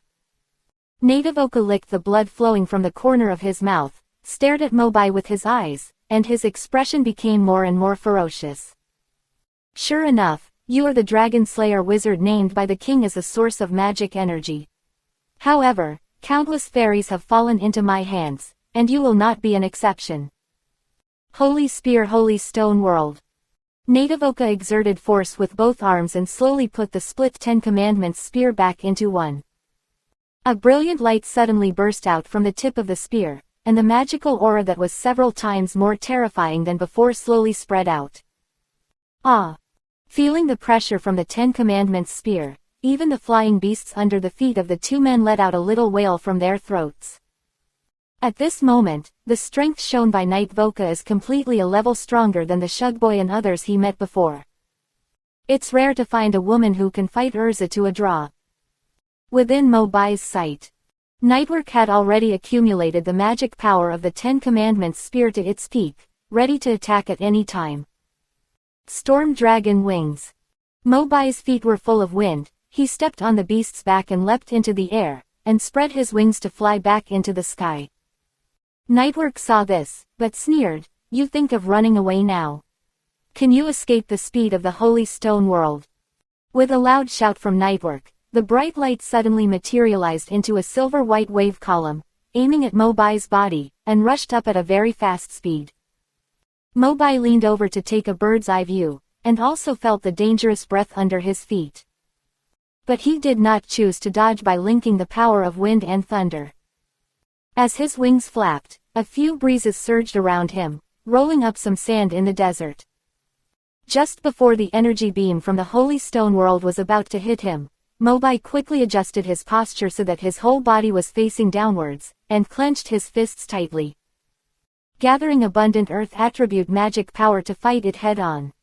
Earth Dragon's Earth Hammer. In all the time in Edlas, the most common terrain he saw was the desert.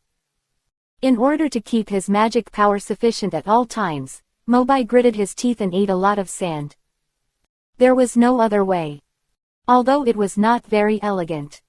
But at least the recovery of magic power was visible to the naked eye, and Mobai also accumulated some earth attribute energy that had not yet been converted into magic power.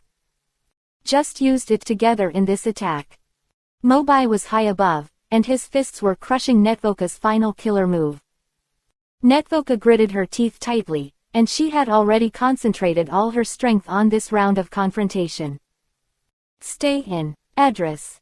On the other hand, Mobai, with the strong and tenacious power of the Earth Dragon, and the floating sand around him as a medium to attract magic, was like a fish in water. His fists rushed forward like a ferocious beast out of control. The light bursting out from the holy stone world was actually scattered bit by bit. Almost. Realizing that the time for attack had come, Mobai gently opened his mouth and inhaled, sucking in all the sand particles that were originally wrapped around his side. Then he concentrated it between his fists, and the magic power burst out again. When the counterattack began, the light of the Ten Commandments spear was instantly extinguished, and it was all covered by the powerful magic breath of the Earth Dragon. Netvoka's face suddenly surged with endless horror. Boom! As the fists fell, Netvoka and the flying beast she was riding were hit hard and fell down suddenly without control. The desert was once again swirling with sand. Until the sand and dust cleared. The vision gradually became clear, and the situation under the feet was clearly seen. Mobai then gradually gathered his original magic power and controlled the wings of the storm dragon to run downwards. The blue beast had no breath of life, and its huge corpse lay across the desert like a low hill. As for Netvoka, although it was already dying, it still had and he held the weapon tightly. Mobai walked forward, bent down, and gently exerted force to grab the Ten Commandments spear into his own hands, in order to prevent the impact from being too great and damaging the weapon. In the previous attack, Mobai also deliberately avoided the original position of Netvoka, and most of the attack force was all hit on the beast. He weighed the Ten Commandments spear in his hand and smiled faintly.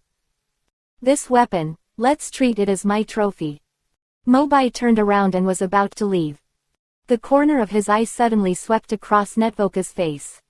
Although she was stained with sand after the battle, it was still difficult to hide the resentment in her eyes.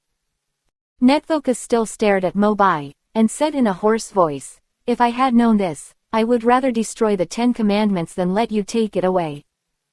Mobai shrugged, picked up the Ten Commandments and waved it in front of Netvoka, and said helplessly, "Can you be gentler? My Urza is much more obedient than you, Tilda." At the same time, in the west of the royal city, Anima Control Center. In the command room, Captain Zeus, a big treehouse suddenly dropped from somewhere outside the city, and a bunch of fairy tale wizards came out of it, shouting that they want to attack us. Just a bunch of mediocre fish, you can handle this kind of thing by yourselves, no need to report to me. But that group of fairies got a bunch of high-level magic props from somewhere, and the magic power is so strong that the main gate will be lost soon. What? Zeus stood up in panic. Just half a day ago, as the captain of the 3rd Magic Combat Unit of the Kingdom Army, he was ordered by the king to be transferred to the Anima Control Center with the captain of the 1st Magic Combat Unit, Pansalili, to guard there. Originally, Zeus thought this would be an easy job. After all, according to the king's original plan, the next focus was to capture Mobai and activate the dragon lock cannon. But he didn't realize that it was not good until he was attacked by a group of fairy tale wizards led by Mistgang. It's impossible. I clearly heard Jace say that Fairy Tail should have run out of magic power. Could it be that he failed to take down that guild? Zeus frowned. However, the other party was at the gates of the city, and there was no time for him to think about these things. After calming down, Zeus questioned the guard who came to report the news. How is Captain Lily? Is there any news from asking him for help? Bang! Before the guard opened his mouth to respond, the door of the command center was directly punched open. Zeus looked in horror, and it was Mistorgan and Pansalili, one man and one cat, standing at the gate. The members of Fairy Tail followed closely behind the two, their faces full of the joy of fighting. Apparently, they were venting their anger at the previous attack on the kingdom army here. Zeus finally reacted. You, Lily, you actually betrayed the king. Lily responded coldly. The king is greedy and plunders the magic power of other worlds. I have already decided to follow Prince Jelal. Zeus wanted to say something. Nabu behind Mistorgan suddenly stepped forward and punched Zeus in the chest, directly knocking him out. Why waste your words with him? Didn't Brother Mobai say that our mission is to reverse Anima as soon as possible? Let's start now. Mistorgan nodded slightly, and without hesitation, he led everyone to the Anima main device behind the command room. Chapter 92. In the royal city of Edris, cars rumbled and horses neighed. The bustling streets and the endless stream of people seemed to be no different from usual. In order to prevent the target from being too big and attracting attention, Mobai had already landed from the air and slipped into a deep alley, moving forward in secret. A breeze blew. At the end of the alley ahead, a subtle whisper came into Mobai's ears, causing him to stop and listen. Alas, I really don't know what the king is thinking. He has confiscated all our magic tools, but he still has to come here to guard us 24 hours a day. Shish, keep your voice down. It is said that the Aslant man named Mobai has extremely sharp 5 senses. We can't let him hear us. I know. Isn't he not here? What's the big deal? Besides, our current weapons are just decorations without magic power. Even if he comes, we can't catch him.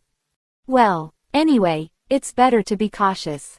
Although the palace has not made a clear announcement, I feel that something big is going to happen today. What big thing? After a brief pause and hesitation, the other person said in a lower voice. The last time I was patrolling the palace, I accidentally saw Prince Jelal. It seems that he came to negotiate. He also told the king something about Anima. Tell me in detail. I just remember that they had a very unpleasant quarrel. The king seemed to threaten Prince Jelal. He even wanted to use the forbidden technique Armored Dragon Knight that was sealed a few years ago. Fuck, is it true? Idiot, keep your voice down. The voice stopped abruptly. Mobai hid his body in a dark corner, rubbing his chin and thinking secretly.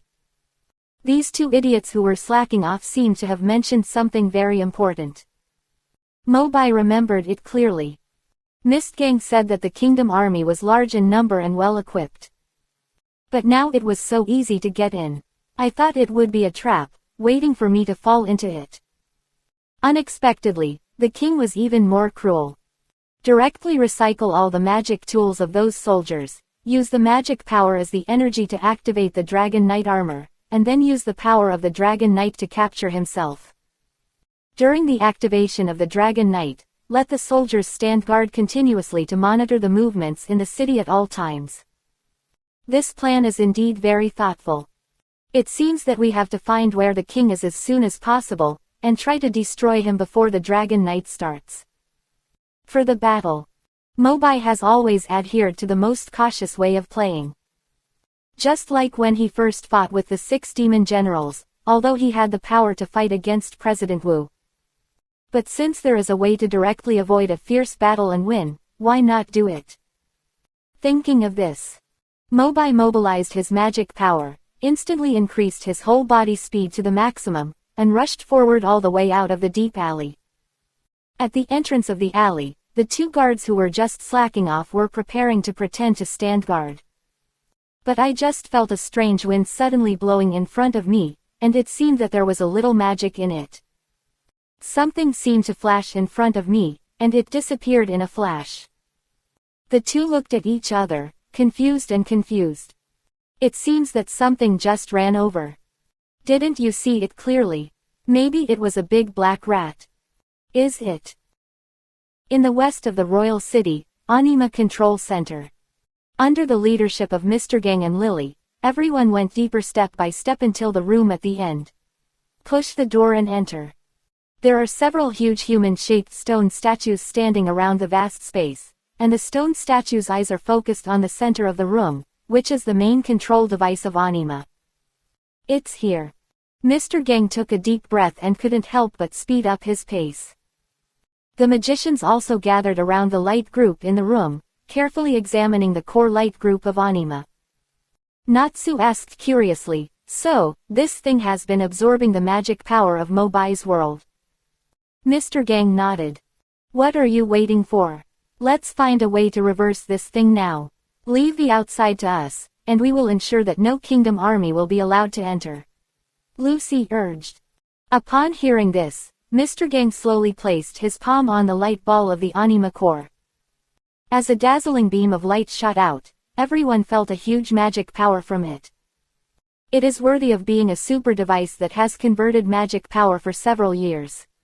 Even if it was forcibly closed once before, the remaining energy in it cannot be underestimated. Just as everyone was about to turn around and guard the door, Mr. Gang suddenly stopped his action and gently called everyone to the spot. "Everyone, please wait a moment. What's wrong?" Once Anima succeeds in reversing, there will be no more magic in the world of Edris. You should be mentally prepared. Why are you so fussy? Didn't we say it before? We all agree. Mr. Gang turned his head again, looked at Lily next to him, and said calmly, "Lily, thank you for your help. If the plan succeeds, I hope you can take my body out of here.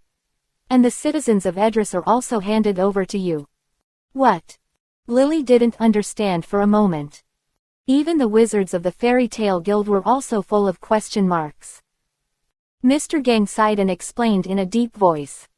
"Letting Edris completely lose magic will definitely cause incalculable losses to this country. And I am the initiator of this plan, a sinner. I can no longer face the citizens in this capacity. So, I hope you can kill me." Lily was stunned for a moment. How could I do this to you?" Mr. Gang shook his head resolutely. "Things have come to this point. If everything goes well, Mobai will be able to smash the dragon knight armor of King Faust. And after that, you can directly take my body to explain to the people, and naturally become the new king of this country." Chapter 93. Absolutely not. Lily refused categorically.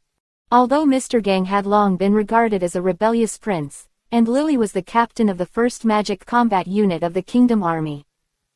But the man and the cat had already formed an indissoluble bond many years ago, and they were considered friends of life and death. Lily could not do such a thing anyway. Mr. Gang emphasized sternly, "We have no other choice. Everything we do is for our country."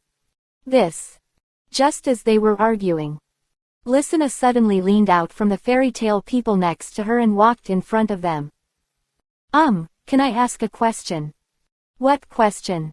Lysina frowned slightly, and after a brief thought, she whispered.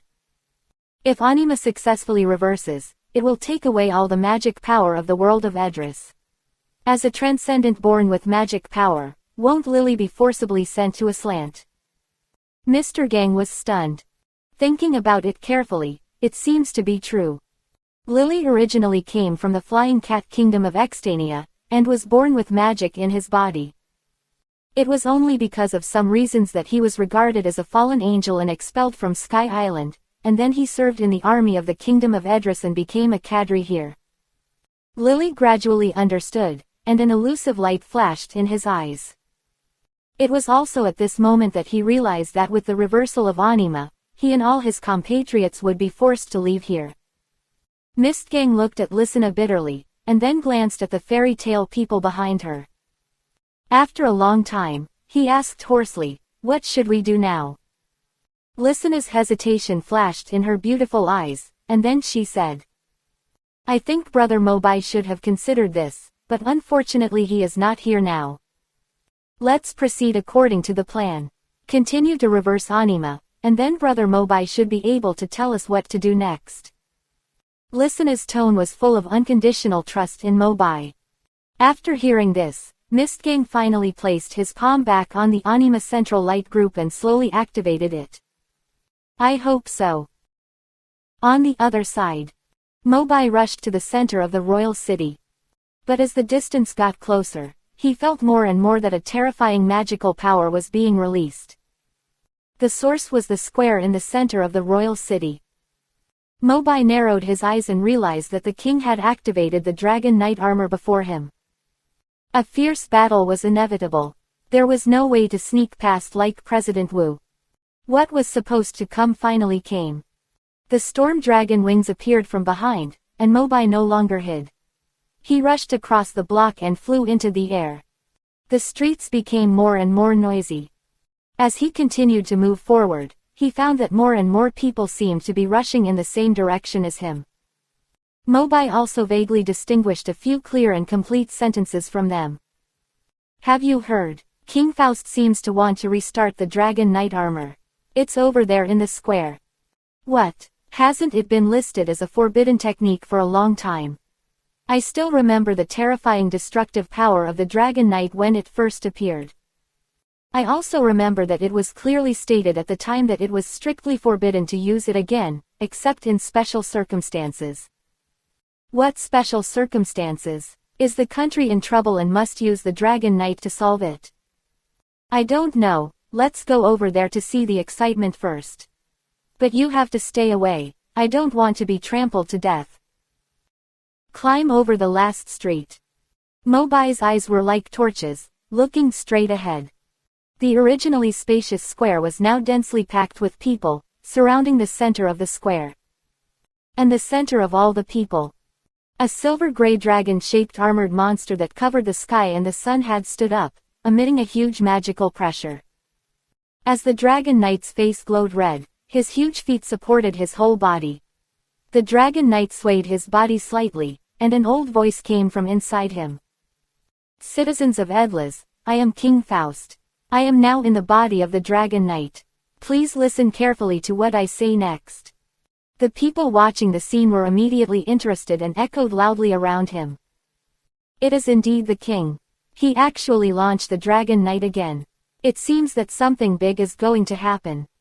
King Faust's voice was amplified by the dragon knight and was deafening. Even Mobai, who was floating in the air in the distance, heard it clearly. The old voice came out from the dragon knight again.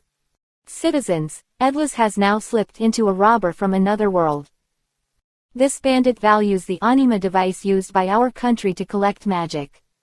After negotiating with me to no avail, he actually wants to forcibly destroy anima and monopolize all the magic that we have nurtured with great difficulty over the years. Everyone, should we expel him from this land?" The voice echoed in the square like a bell. The emotions of the people were instantly ignited, and they supported loudly. "I agree with both hands and feet. There is such a thing. Fuck him. That's right, our magic is already very scarce. If it weren't for anima constantly creating magic, I'm afraid it would have been exhausted long ago." Mobai couldn't help but twitch his mouth. No wonder Faust could become the king, he is really capable. Not only did he not mention that the magic of the anima device was stolen from Aslant, but he also distorted the facts and defined himself as a robber in a few words. He even used his status as a king to directly incite the public sentiment. What an old fox. Seeing that he had won a lot of support, Faust continued. "Citizens, the robber is too powerful. I had no choice but to reopen the seal of the Dragon Knight. But please rest assured, this robber is different from us, he has a natural source of magic in his body. As long as he can be caught, it will be enough to offset all the magic consumed by activating the Dragon Knight, and there will even be some left for everyone. As soon as these words came out, the crowd became even more excited. But no one noticed. The so-called robber in their mouths had already quietly landed from midair and mixed in with them. Chapter 94. Mobai forced all the magic energy in his body back into his body. Disguising himself as a muggle who didn't know magic, he squeezed out of the crowd step by step and groped his way to the front row. Anyway, the king had never seen him. As Mobai finally arrived at the feet of the Dragon Knight, he observed closely and realized how big this guy was. His height was just enough to reach its ankles at best. But the good news is that this thing seems to be made of iron from head to toe. Citizens, in order to ensure your safety, please evacuate here immediately if the robbers appear in the square. Faust's voice was still hovering above his head. The people in the square also roared in agreement with red faces, vowing to bring the robbers he mentioned to justice. Wait, the little fire seat in front. What are you doing? In the crowd, an old man watching the show in the front row suddenly shouted. The people around him looked in the direction of his finger. As expected, someone crossed the Dragon Knight's alert range and walked forward step by step.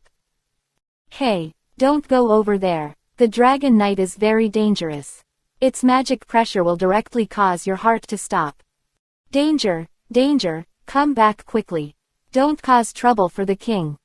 But no matter how the people around him dissuaded him, the man in front seemed to be deaf, and still walked forward confidently. Forget it, don't shout, probably a deaf person. Respect natural selection. After all, no one among the onlookers was willing to take the risk to pull him back. Faust, who was in the Dragon Knight's body, obviously noticed the young man who crossed the line, but did not immediately stop and expel him. He seemed to feel that there was an unusual aura on the cross-border person, not like an ordinary citizen. The person who came was none other than Mobai, who had been observing for a long time. You? Faust was about to ask.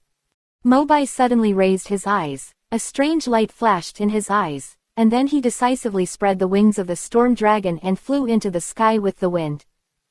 The people who were originally watching the show stared blankly at Mobai, who was flying in the wind in front of them, and were dumbfounded for a moment. He can fly. Could he be a transcendent? Are you stupid? Transcendents are cats, but this person is obviously a human. But he can fly. How to explain this? This involves my blind spot in knowledge. Maybe he is a Do Wong strongman. Do-chi into wings. 6. At this moment in the sky, Mobai no longer needs to suppress the magic breath in his body, and the dragon-slaying pressure is released, which is not inferior to the Dragon Knight in front of him. Until the height is level with his waist, almost at the same time, the Iron Dragon-slaying crystal in his body suddenly activates. Iron Dragon Sword. As Mobai's arms transformed into 2 black swords, Faust finally came to his senses, and a sinister voice came out from the armor. You are the Dragon Slayer Mobai brought by the traitor, right? I didn't expect that before I had time to find you, you would fall into the trap first. Well, it saves me from wasting the magic power of the Dragon Knight's actions. Let you, an outsider, see the most powerful war weapon in the whole of Edris. Mobai naturally wouldn't argue with him at this time. The storm dragon wings on his back flapped vigorously, driving his whole body to fly forward, and the iron dragon sword swung in the air, instantly cutting from the side of the Dragon Knight's body. The iron sword and the armor intertwined, making a unique metal-piercing collision sound. Mobai unconsciously increased the intensity of the attack again, scratching a striking long scar from the Dragon Knight's body. The cockpit inside the Dragon Knight's body suddenly spun around. Faust felt the same way. His eyes gradually became gloomy, and he pushed the joystick in front of him forward fiercely. Roar! The injured Dragon Knight let out a deafening roar, and the iron tail twisted from behind, smashing down in the direction of Mobai with the force of a mountain. Mobai's vision suddenly became dim due to the shadow of the huge dragon tail. He immediately burst out with an even more amazing speed, and his body was like a golden lightning, directly leaping up from his original position, and jumped to the roof of a residential building not far away. Boom! The dragon tail hit the ground heavily. Not only did it not hit Mobai, but it immediately smashed a deep crack in the wide square, and the impact even affected many people who didn't have time to leave. Oh my god, the Dragon Knight is going crazy again. Oh my god, run for your life. The Dragon Knight slowly turned his body around. The cold face reflected a scarlet light, indicating that King Faust was very angry about the ink, Bai's anger and resentment. On the other hand, Mobai. At this moment, he seems to be chewing something in his mouth.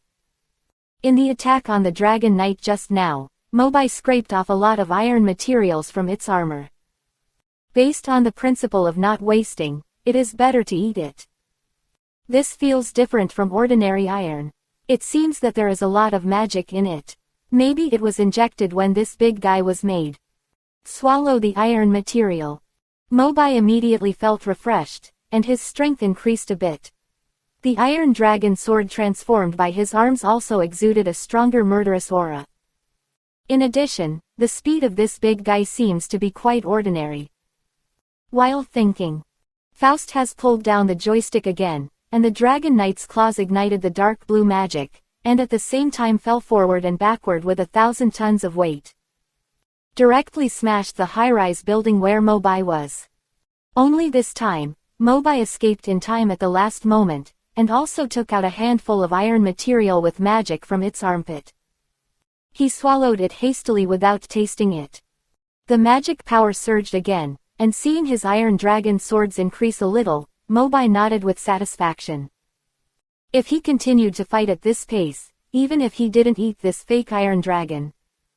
When the magic power increased to a certain level, he could directly kill the opponent with a 40-meter-long sword. This happened again and again. Whenever Faust took the initiative to attack, Mobai could always dodge flexibly by relying on the speed advantage of the wind and thunder linkage. By the way, he could also scrape some iron from him to replenish his magic power. The scars on the Dragon Knight's body became more and more dense, but the energy accumulated in Mobai's body was even much more than before the battle. He had used all the magic power he swallowed to strengthen the Iron Dragon sword. At this moment, the Iron Dragon sword flashed with a cold light, and the blade was as sharp as lightning, as if it could cut off everything. The low roar of the Dragon Knight surrounded his ears, mixed with the angry voice of King Faust. "Boy, you succeeded in angering me." Faust punched the bright red button in front of him. A strange light flashed in the Dragon Knight's eyes, and then he opened his abyss mouth, and purple magic surged in his mouth, and a mysterious and terrifying force began to gather. As time passed, a huge ball of destructive light gradually took shape. The ball of light emitted a heart-pounding energy fluctuation, and the surrounding air was distorted, as if it would be torn apart by this powerful force at any time.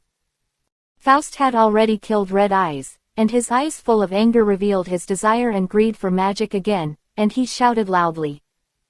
"As long as you stay in Edris, all the magic consumed in this war will be lost and recovered." Mobai took a deep breath. He looked down at his double-arm iron dragon swords that had been strengthened to the peak, and smiled meaningfully. "You want my dragon-killing power. It's better to consider your own importance first." Chapter 95. Gently close your eyes. As the four-color dragon-killing magic crystals in the consciousness space were activated at the same time, they burst into bright light. A magic circle suddenly appeared under Mobai's feet, and 4 kinds of magic beams of iron, fire, thunder and wind surged out from it, constantly wrapping around and arming his whole body. The iron dragon sword was sharp, and the majestic dragon-killing magic attached to it, ready to go. Dragon-killing secret.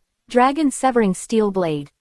At the moment when the destructive light ball accumulated by the Dragon Knight was shot out, Mobai's figure also shot out violently, holding 2 40-meter-long swords and dancing in the air, slashing wildly. At this moment, although the magic secret he launched was mainly based on the power of the Iron Dragon, with the assistance of the wind and thunder magic, the speed was also astonishing.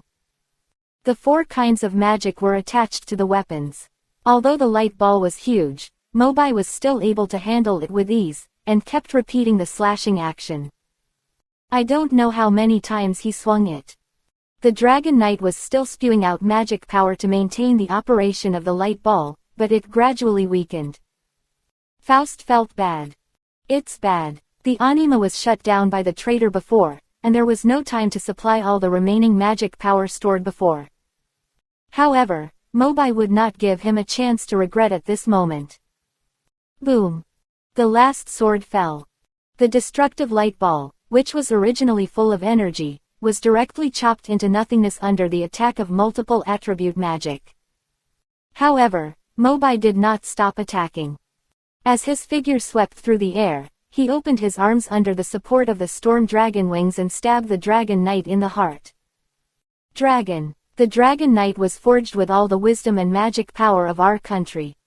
How could it be easily broken by you? Faust stretched out his trembling arms, trying to control the Dragon Knight to use his broad body to block further. But Mobai's speed did not slow down at all. He rushed straight ahead with overwhelming force, and penetrated the Dragon Knight's chest the moment he touched it. The cockpit shook again. Faust pressed a bunch of buttons in a panic, but it was useless. The Dragon Knight had lost control and balance under the heavy blow and fell straight down. Boom! Dust flew all over the sky. The Dragon Knight was like a huge piece of iron, lying on the ground helplessly, with scattered iron parts falling all over the ground. Completely scrapped. Mobai looked up. An old man with white beard and hair was kneeling at the feet of the Dragon Knight, wearing luxurious clothes. It was King Faust who tried every means to capture him alive. However, King Faust was no longer as greedy and crazy as before, and his body was still shaking uncontrollably, and he was still in shock. The situation was over. Mobai exhaled lightly and muttered to himself, "Is it finally over?"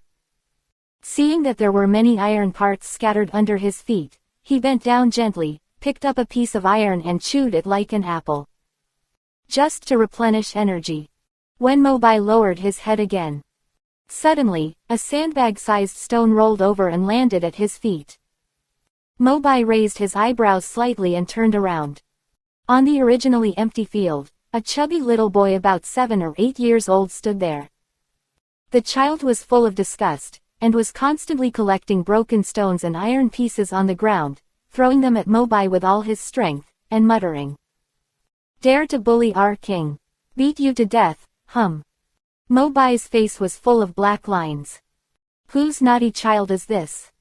The naughty child saw Mobai discover him. Instead of running, he bent down on the spot, and lifted a bigger stone with both hands. Using all his strength, he threw it directly at Mobai's face. Mobai raised his left hand gently, and immediately stretched out his palm to stop it. With the slight operation of the magic power in his body, the hard stone was instantly shaken into powder and scattered with the wind. Ah! The bear child was stunned, and then he knew he was afraid. He turned his head and staggered back. Mobai didn't tolerate him at all. The wind attribute dragon killing power was mobilized, and gently accumulated into an invisible magic power. Mobai waved his arm in the air, and directly used this power to slap the bear child's butt hard in the air. Wow! The bear child cried for his parents in pain, and tears fell down, and ran away from the square to find his parents. Maybe it was because the kid was crying too loudly, or maybe the situation had calmed down. The people who had gathered in the square to watch the show slowly returned to the area, looking at the scene in shock. Dragon Knight was defeated. Even the strongest power of the Dragon Knight can't defeat him.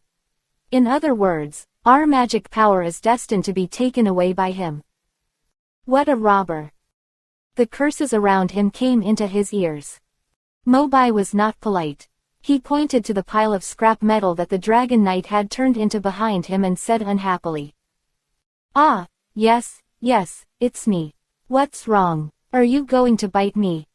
And they were afraid of Mobai's terrifying strength. The spectators could only be angry but not speak, and they retreated unconsciously. It was late. Mobai looked up at the starry sky of the vast plateau, and faintly found that several rays of light were flickering in it, constantly expanding. It seems it is still absorbing some of the magic breath on the earth. Mobai immediately realized that this was the result of Mistgang. It seems that the reversal of anima is about to be completed. Chapter 96. In the distant sky. Under Mobai's gaze, a huge mass of something suddenly appeared, falling rapidly like a meteorite from space. Its size also continued to expand in Mobai's sight. This is. It landed with a loud bang, landing on the back of the Dragon Knight's body. It turned out to be a thick and huge tree. Mobai had already identified it based on the outline. This is the headquarters of the Fairy Tale Guild in Edlas. As the door of the tree house opened, the people inside rushed out like a swarm of bees and rushed to Mobai. The people in the lead were Mistgang and Pansalili. Looking at the scrapped Dragon Knight armor beside him, Mistgang was surprised and spoke awkwardly. "You really did it." Mobai extended his right hand in a friendly manner and whispered, "Thank you for fulfilling your mission. Since you can also come here, the plan to reverse anima is also going well, right?" Mistgang nodded slightly. "Thanks to everyone in the guild. They took the weapons you rushed through and fought one against many, and took down the control center with almost no effort." Natsu followed behind him and echoed, "Yes, Brother Mobai, this battle was so exciting." Yes, yes. Mobai smiled and did not comment. At the same time, the giant Dragon Knight armor beside him suddenly flashed a light and rushed straight into the sky. And in the light, everyone clearly sensed the breath of magic passing away. Mobai stroked his chin and analyzed in a deep voice. "It should be anima that is taking effect. It won't be long before all people and things related to magic, including us, will be forcibly sent to a slant." Lily suddenly remembered something when he heard it, and hurriedly said, "Now I need to go to Extania to inform my compatriots there of this news." "Excuse me, everyone. The citizens of Extania are transcendents. Unlike Edras, they are all flying cats with natural magic in their bodies. Once anima reverses, as Lysina reminded before, all transcendents will be forcibly sent away." After watching Lily leave, Mobai quickly glanced at Miss Chigang in front of him, patted his shoulder affectionately, and said with a smile, "I should leave in a while. But I believe you will be a good king." A glimmer of surprise flashed in Miss Chigang's eyes, and he said, "Wait. You mean?" Mobai smiled and added, "Lily is gone, the old king failed, but you are the only one left, right? Don't forget, you are the prince of this country. All the magic power of Edlas is gone, so many citizens will definitely have to endure a very tormenting period, only you can stand up and turn the tide." Looking at Mobai's half-playful and half-serious expression, Miss Chigang couldn't help but smile bitterly. "Okay, I must take this responsibility. You are welcome to visit Edlas again in the future." Mobai rolled his eyes when he heard this. It reminded him of the scene where he was stoned by the naughty kid before. However, recalling that he had promised Lysina that he would occasionally bring her to Edlas to visit relatives, Mobai still asked, "By the way, what is the principle of your teleportation magic? How to learn it?" Mr. Gang explained, "Teleportation magic is recorded in many classics. It is easy to get started, but it takes too much time and effort to build a teleportation base." Put it in simple terms. Mobai suddenly felt like a poor student and wanted to sleep. If you only travel between Edlas and Aslant, it's actually very simple. I have already built the teleportation bases for the two worlds. You can go back and buy a magic book and learn it by simply reading it. Oh. Time is limited. Seeing that the reversal light of anima was about to fall on him, Mobai did not discuss it with Mr. Gang in detail. As long as he could bring Lysina back to visit relatives, the goal would be achieved. The principle should be left to those who specialize in magic. By the way, there is one more thing I want to tell you. Mobai suddenly turned around and said. Mistgun was puzzled. What's the matter? Mobai smiled faintly. In the future, you will be the king here, and I'm afraid you will never have the chance to return to Aslant. However, in our guild, you will never be Prince Jelal, but Mistgun. So, I hope you can always remember the 3 rules for leaving the guild. First, you must never tell others about information that is unfavorable to fairy tale in your lifetime.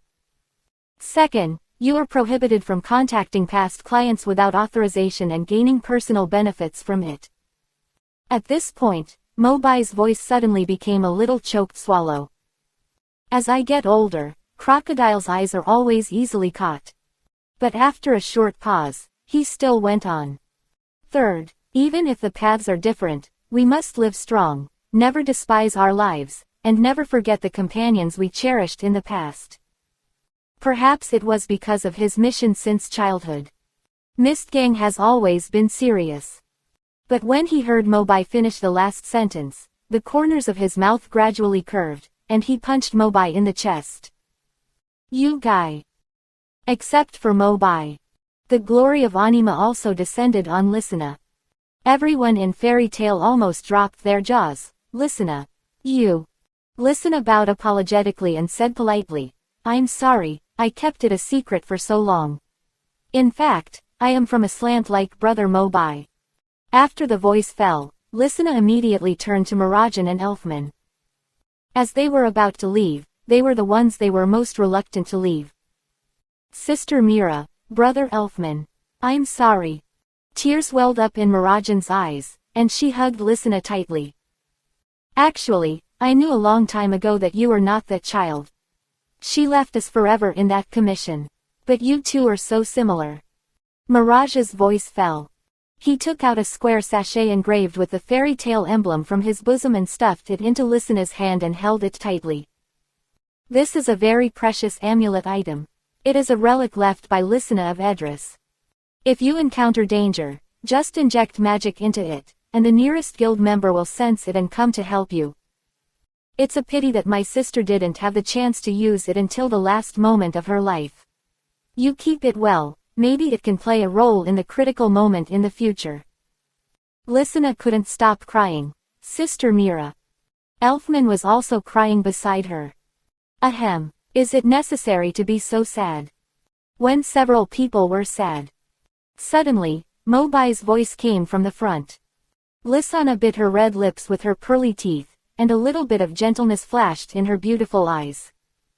Mobai took 2 steps forward, gently wiped away the tears on Lisana's cheeks, and said, Didn't I tell you that you can come back anytime you want? I'll take care of the teleportation magic. Lisana lowered her head slightly embarrassedly and squeezed the sachet in her hand. Well. Even so, I still can't help it. Mobai smiled helplessly and bowed to the wizards of the guild. Lisana and I will return to Aslant soon. Take care of yourself, everyone. I'm glad to meet you in this world. Parting is imminent. Everyone is really reluctant to leave.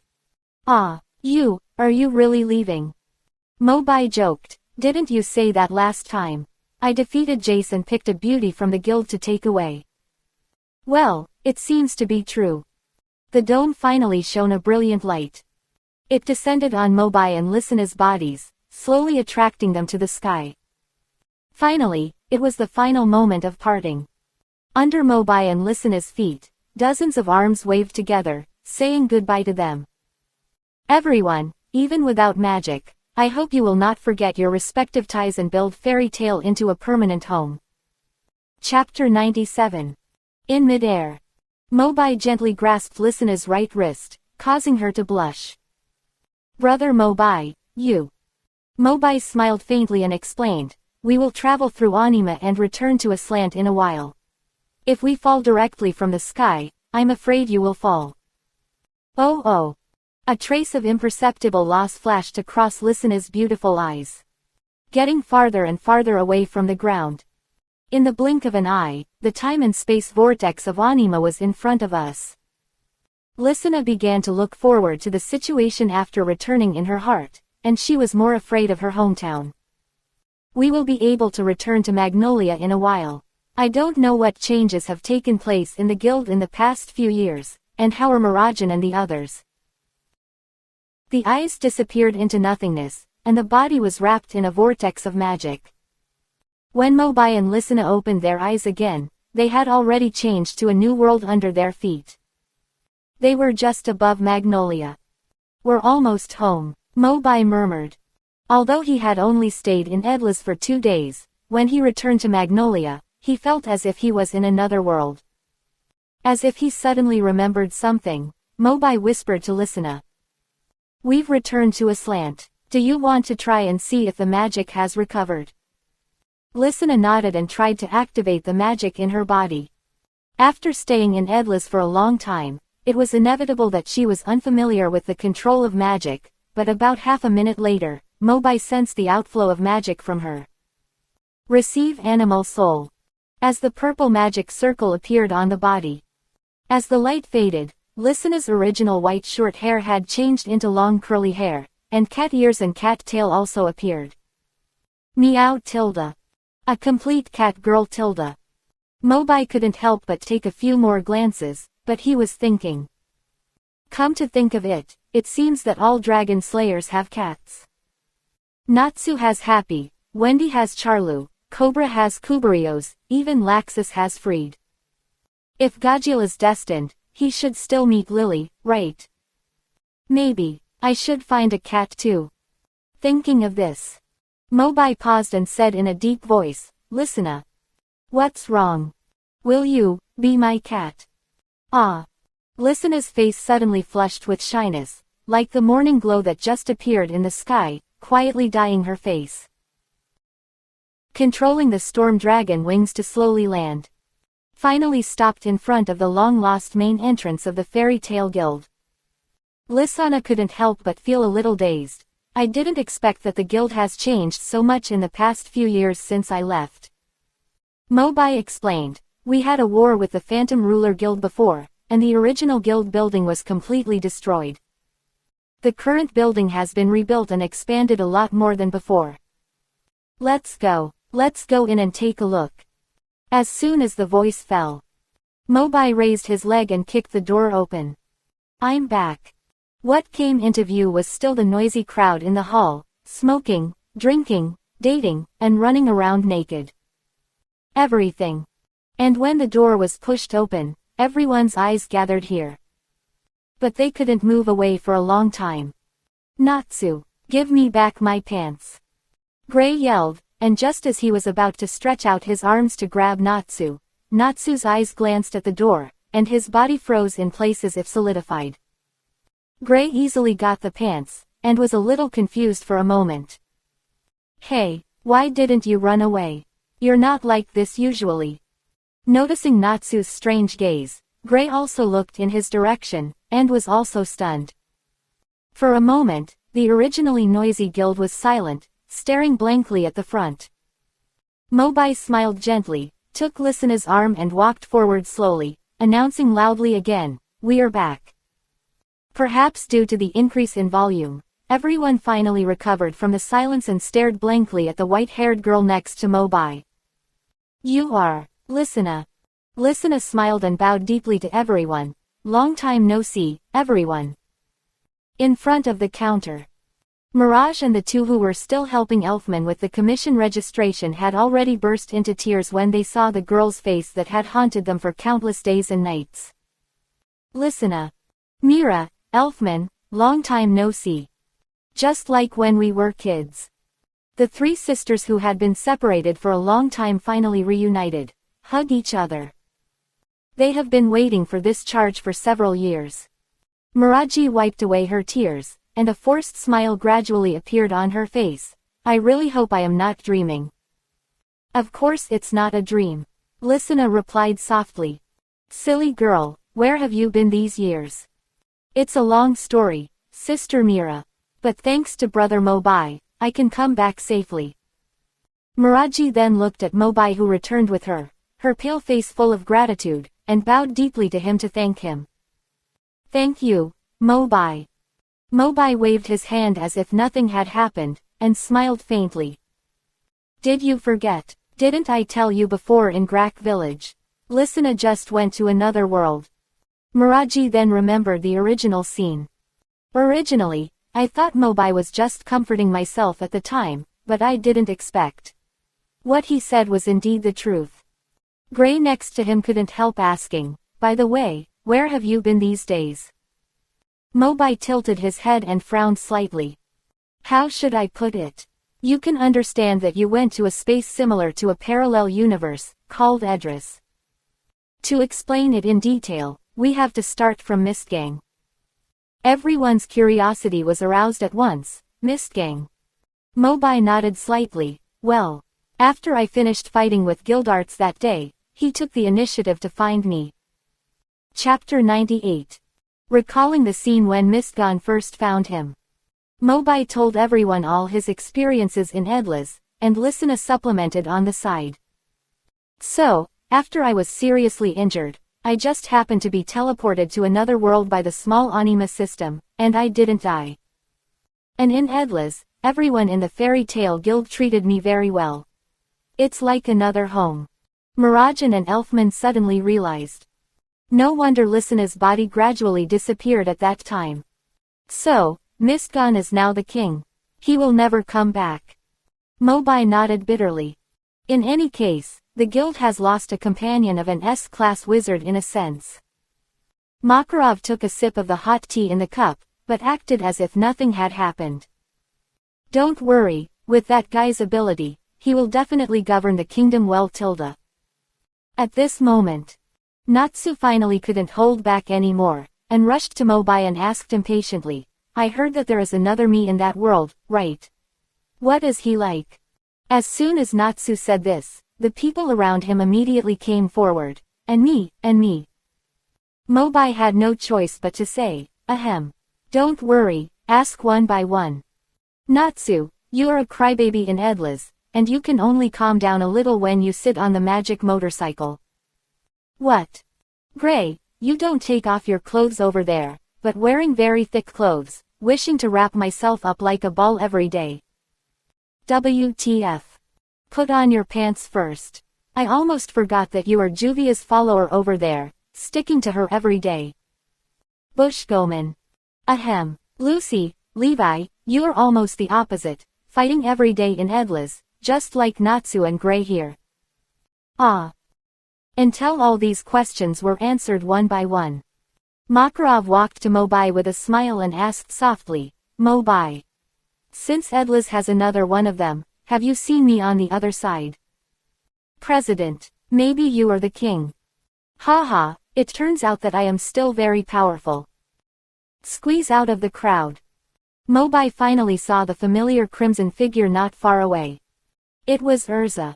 Urza smiled, gently took Mobai's arm, and whispered, I'm glad you came back safely.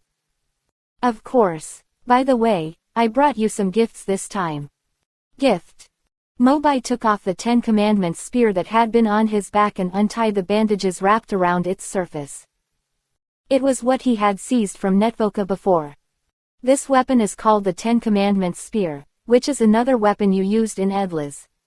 It's a pity that it has crossed the world and most of its magic power has been lost. If you have a chance, you can try to use your own magic power to warm it up. Maybe it will come in handy one day. After taking the Ten Commandments spear, Urza held it in her hand and looked at it carefully for a while. After a long time, she looked at Mobai gently again. Thank you, I like this gift very much. When Mobai was about to wave his hand and say it was nothing, Urza immediately changed the subject. As a return gift to you, tonight. A sly smile rarely appeared on Urza's face.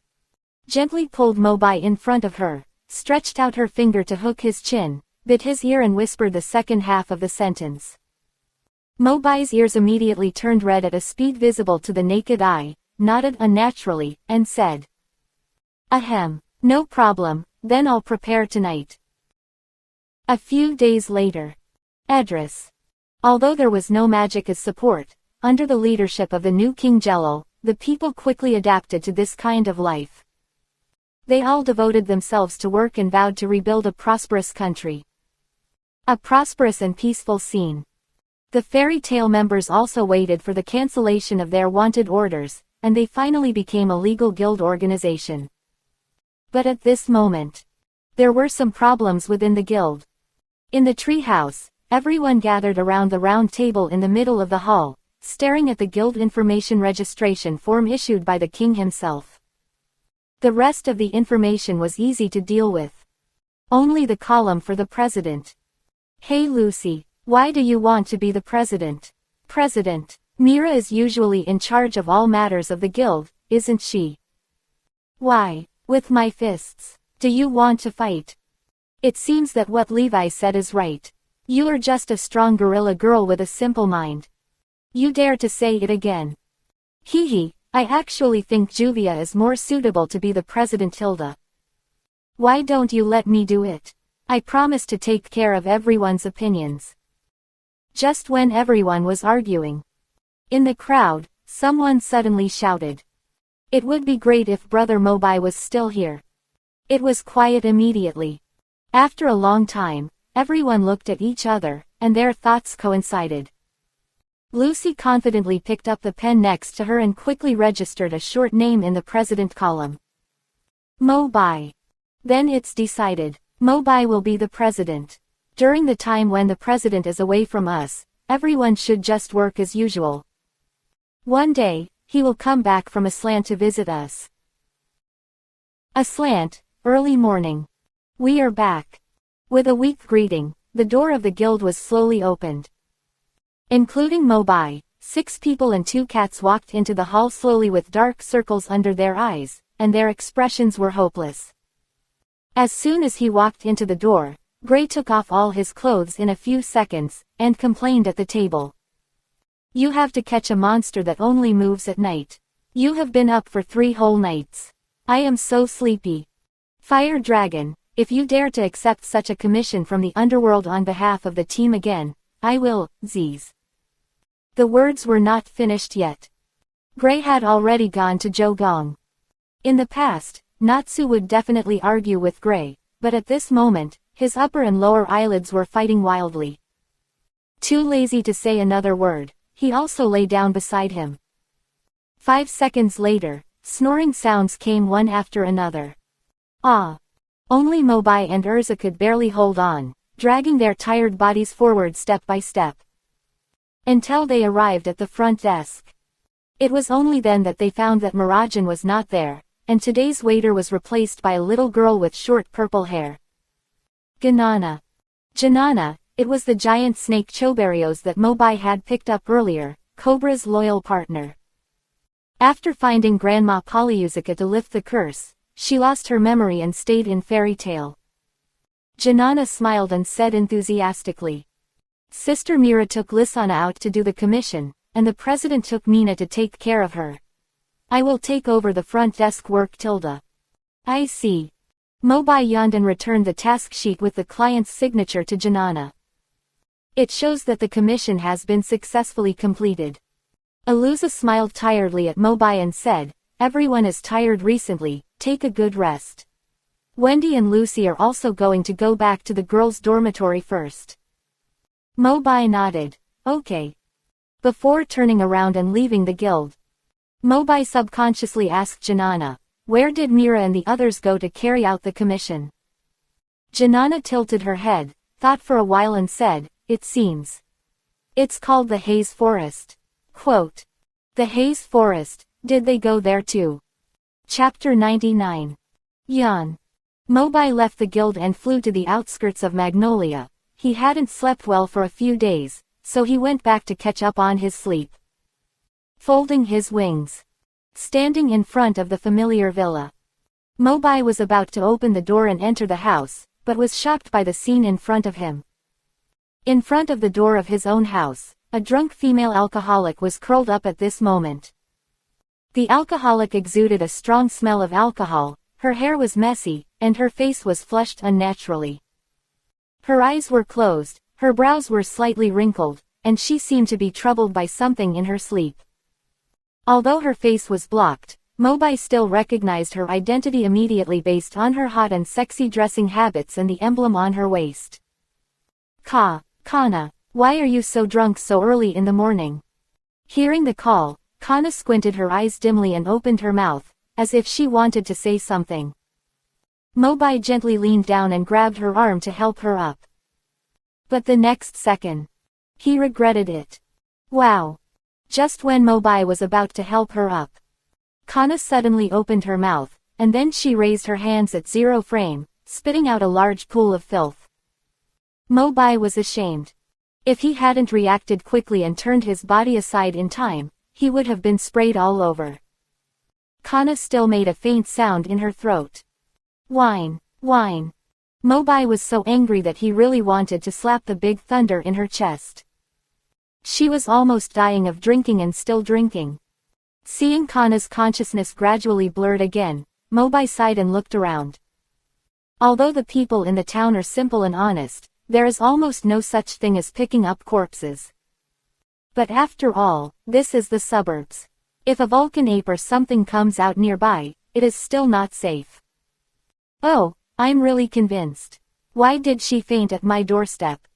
Mobai shook his head helplessly, put Kana's arm on his shoulders again, and helped her into the house. Finally, he dragged her to the bed in the bedroom with great effort. Looking at the sleeping Kana, Mobai sighed, covered her with the quilt, and turned to walk out of the room. I seem to know why she got drunk in broad daylight. Speaking of which, after Uncle G came back from the 100 Years mission last time, Uncle G and Kana have never appeared on the same screen in the guild. I guess they deliberately avoided each other. Lying on the sofa in the living room, Mobai gently closed his eyes and recalled the past stories. Kana's mother died early, and she spent most of her childhood in loneliness without company. Until she grew up, she took the clues left by her mother to find her father, and then arrived at the fairy tale guild. When Kana first came here, neither Nazgûl nor Urza had appeared yet. It can be said that she is the most experienced among all the young wizards of this generation. Since joining the guild, Kana has kept the secret in her heart until one day she really met her father whom she had been looking for in the guild. The man who was related to her by blood was named Gildarts. But Gildarts at that time had no idea that she was his daughter and only thought that she was a new kid in the guild. After that, Kana wanted to find him countless times to confide in him and tell him the truth, but she couldn't say it again and again. Gildarts had a very high status in the guild and was loved by everyone. Kana even felt a little inferior and felt that her magic talent was not enough to be his daughter. Soon, the annual S-level wizard assessment came. Kana began to study card magic and set a goal in her heart. As long as she became an S-class wizard, she would have the qualifications and courage to find Gildarts and tell him the true relationship between them.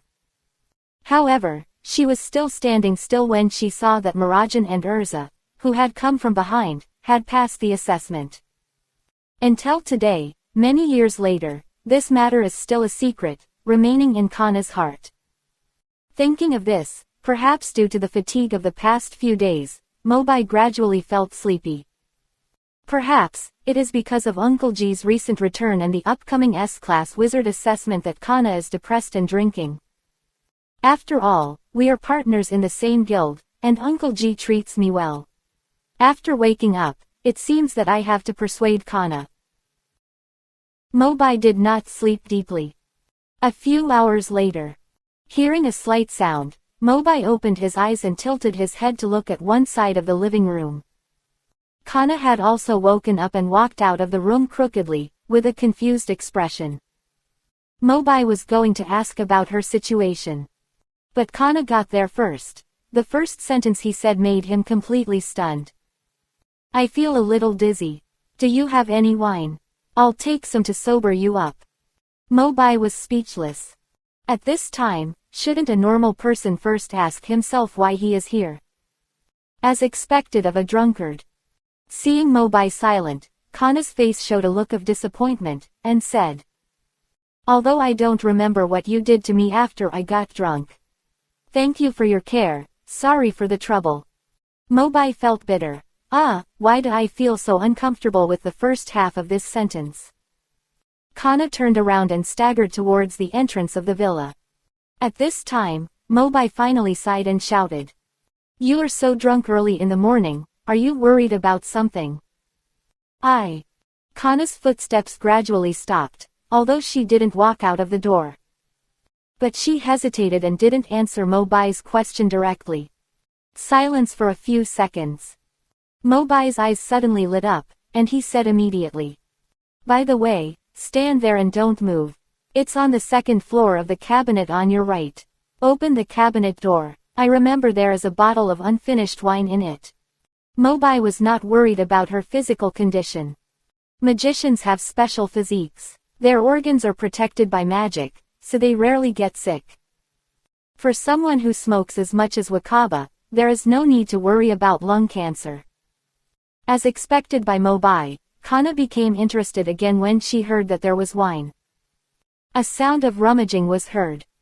Kana saw the wine bottle placed at the deepest part of the cabinet at a glance, and most of the liquid inside was still retained. As for the missing part, it was related to the night when Mobai and Urza were together by accident. Chapter 100. Tun tun tun tilde. After removing the cork, Kana aimed at the bottle mouth, raised her head and drank it all in one gulp. Her cheeks, which had almost returned to normal after a rest, were now slightly flushed again. Mobai leaned on the sofa and said helplessly, "Okay, now you have drunk the wine. Do you want to share your troubles with me?"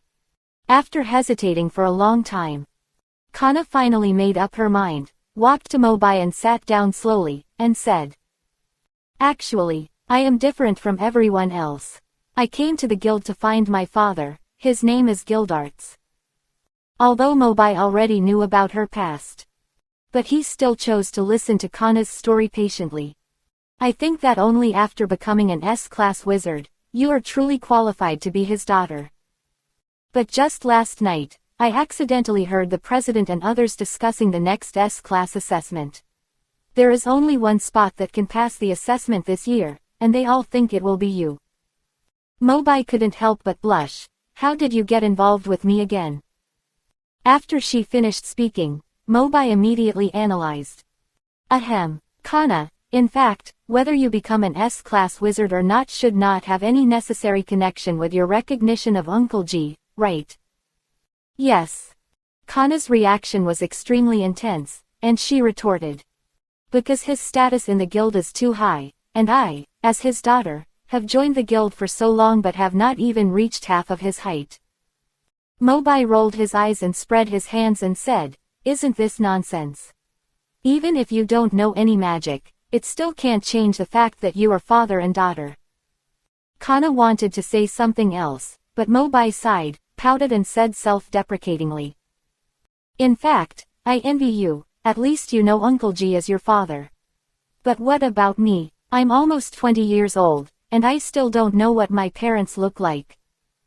Kana's eyes widened immediately. "This, is it you?" Mobai had a bitter face, nodded very reluctantly, and said helplessly, "Yes, I came from an orphanage." But fortunately, Mobai did not suffer any setbacks during his growth. He is mentally healthy. Before reincarnating here, although he was not as wealthy as the top lawyer Zhang Yida, he was able to live a well-off life. Mobai stood up, poured a glass of warm water and handed it to Kana, and said gently, "If I were you, I should have confessed to Uncle G on the first day of coming to the guild. I believe that Uncle G just doesn't know your existence. If he knew that he had a daughter, whether she was an S-class wizard or not, he would definitely go to find her at all costs, right?" Kana was still undecided. But, although Gildarts usually has no heirs, but every time Kana saw him, she would get the truth stuck in her throat due to excessive nervousness. Mobai recalled the scene of returning to Magnolia with other members of the team in the morning, and suggested, "How about this? I saw Uncle G go out with fishing gear this morning, and he is probably still fishing now. I will go with you to the wild to find him later, and now we can talk it out face to face." Without waiting for Kana to respond, Mobai immediately added, "Also, don't expect me to hold back or let you off during the assessment. If you are still planning to become an S-class wizard before confessing, then I can't help you." Mobai used both soft and hard tactics. Kana's eyes suddenly showed entanglement, and she almost bit her lips to bleed. Her heart was caught in a silent storm. For a long while. When she slowly stood up and looked at Mobai, the cowardice in her eyes had disappeared a lot, and more was determination. And a little hope and worry. Let's go. Seeing Kana make a decision, Mobai also smiled. After all the talk was not in vain. Mobai still remembers that in the early morning, Gildarts was walking towards the outskirts of Magnolia with fishing gear in his hand. At that time, Gildarts invited them to go fishing together.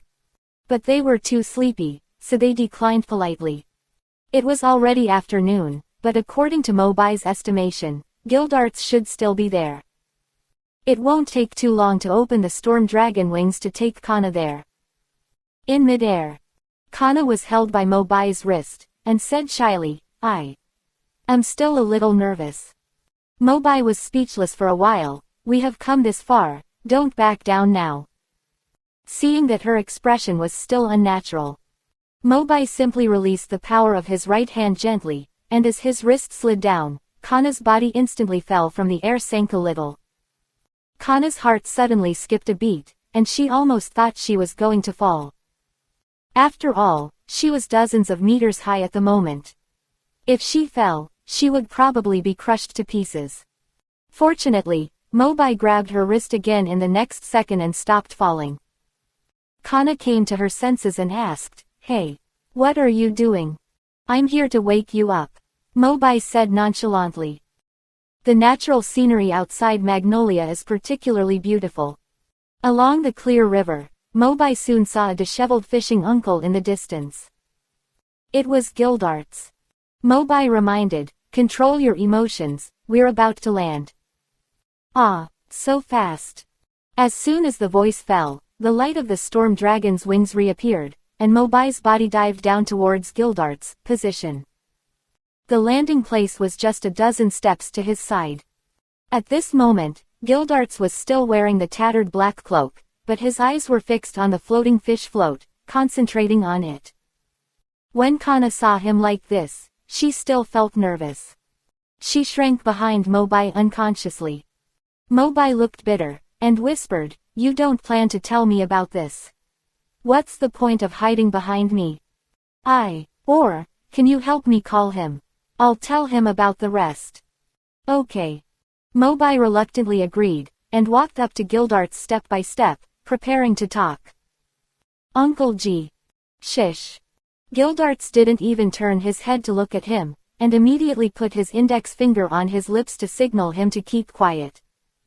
His eyes were still focused on the slightly floating fish float, and his right hand slowly grasped one end of the fishing rod.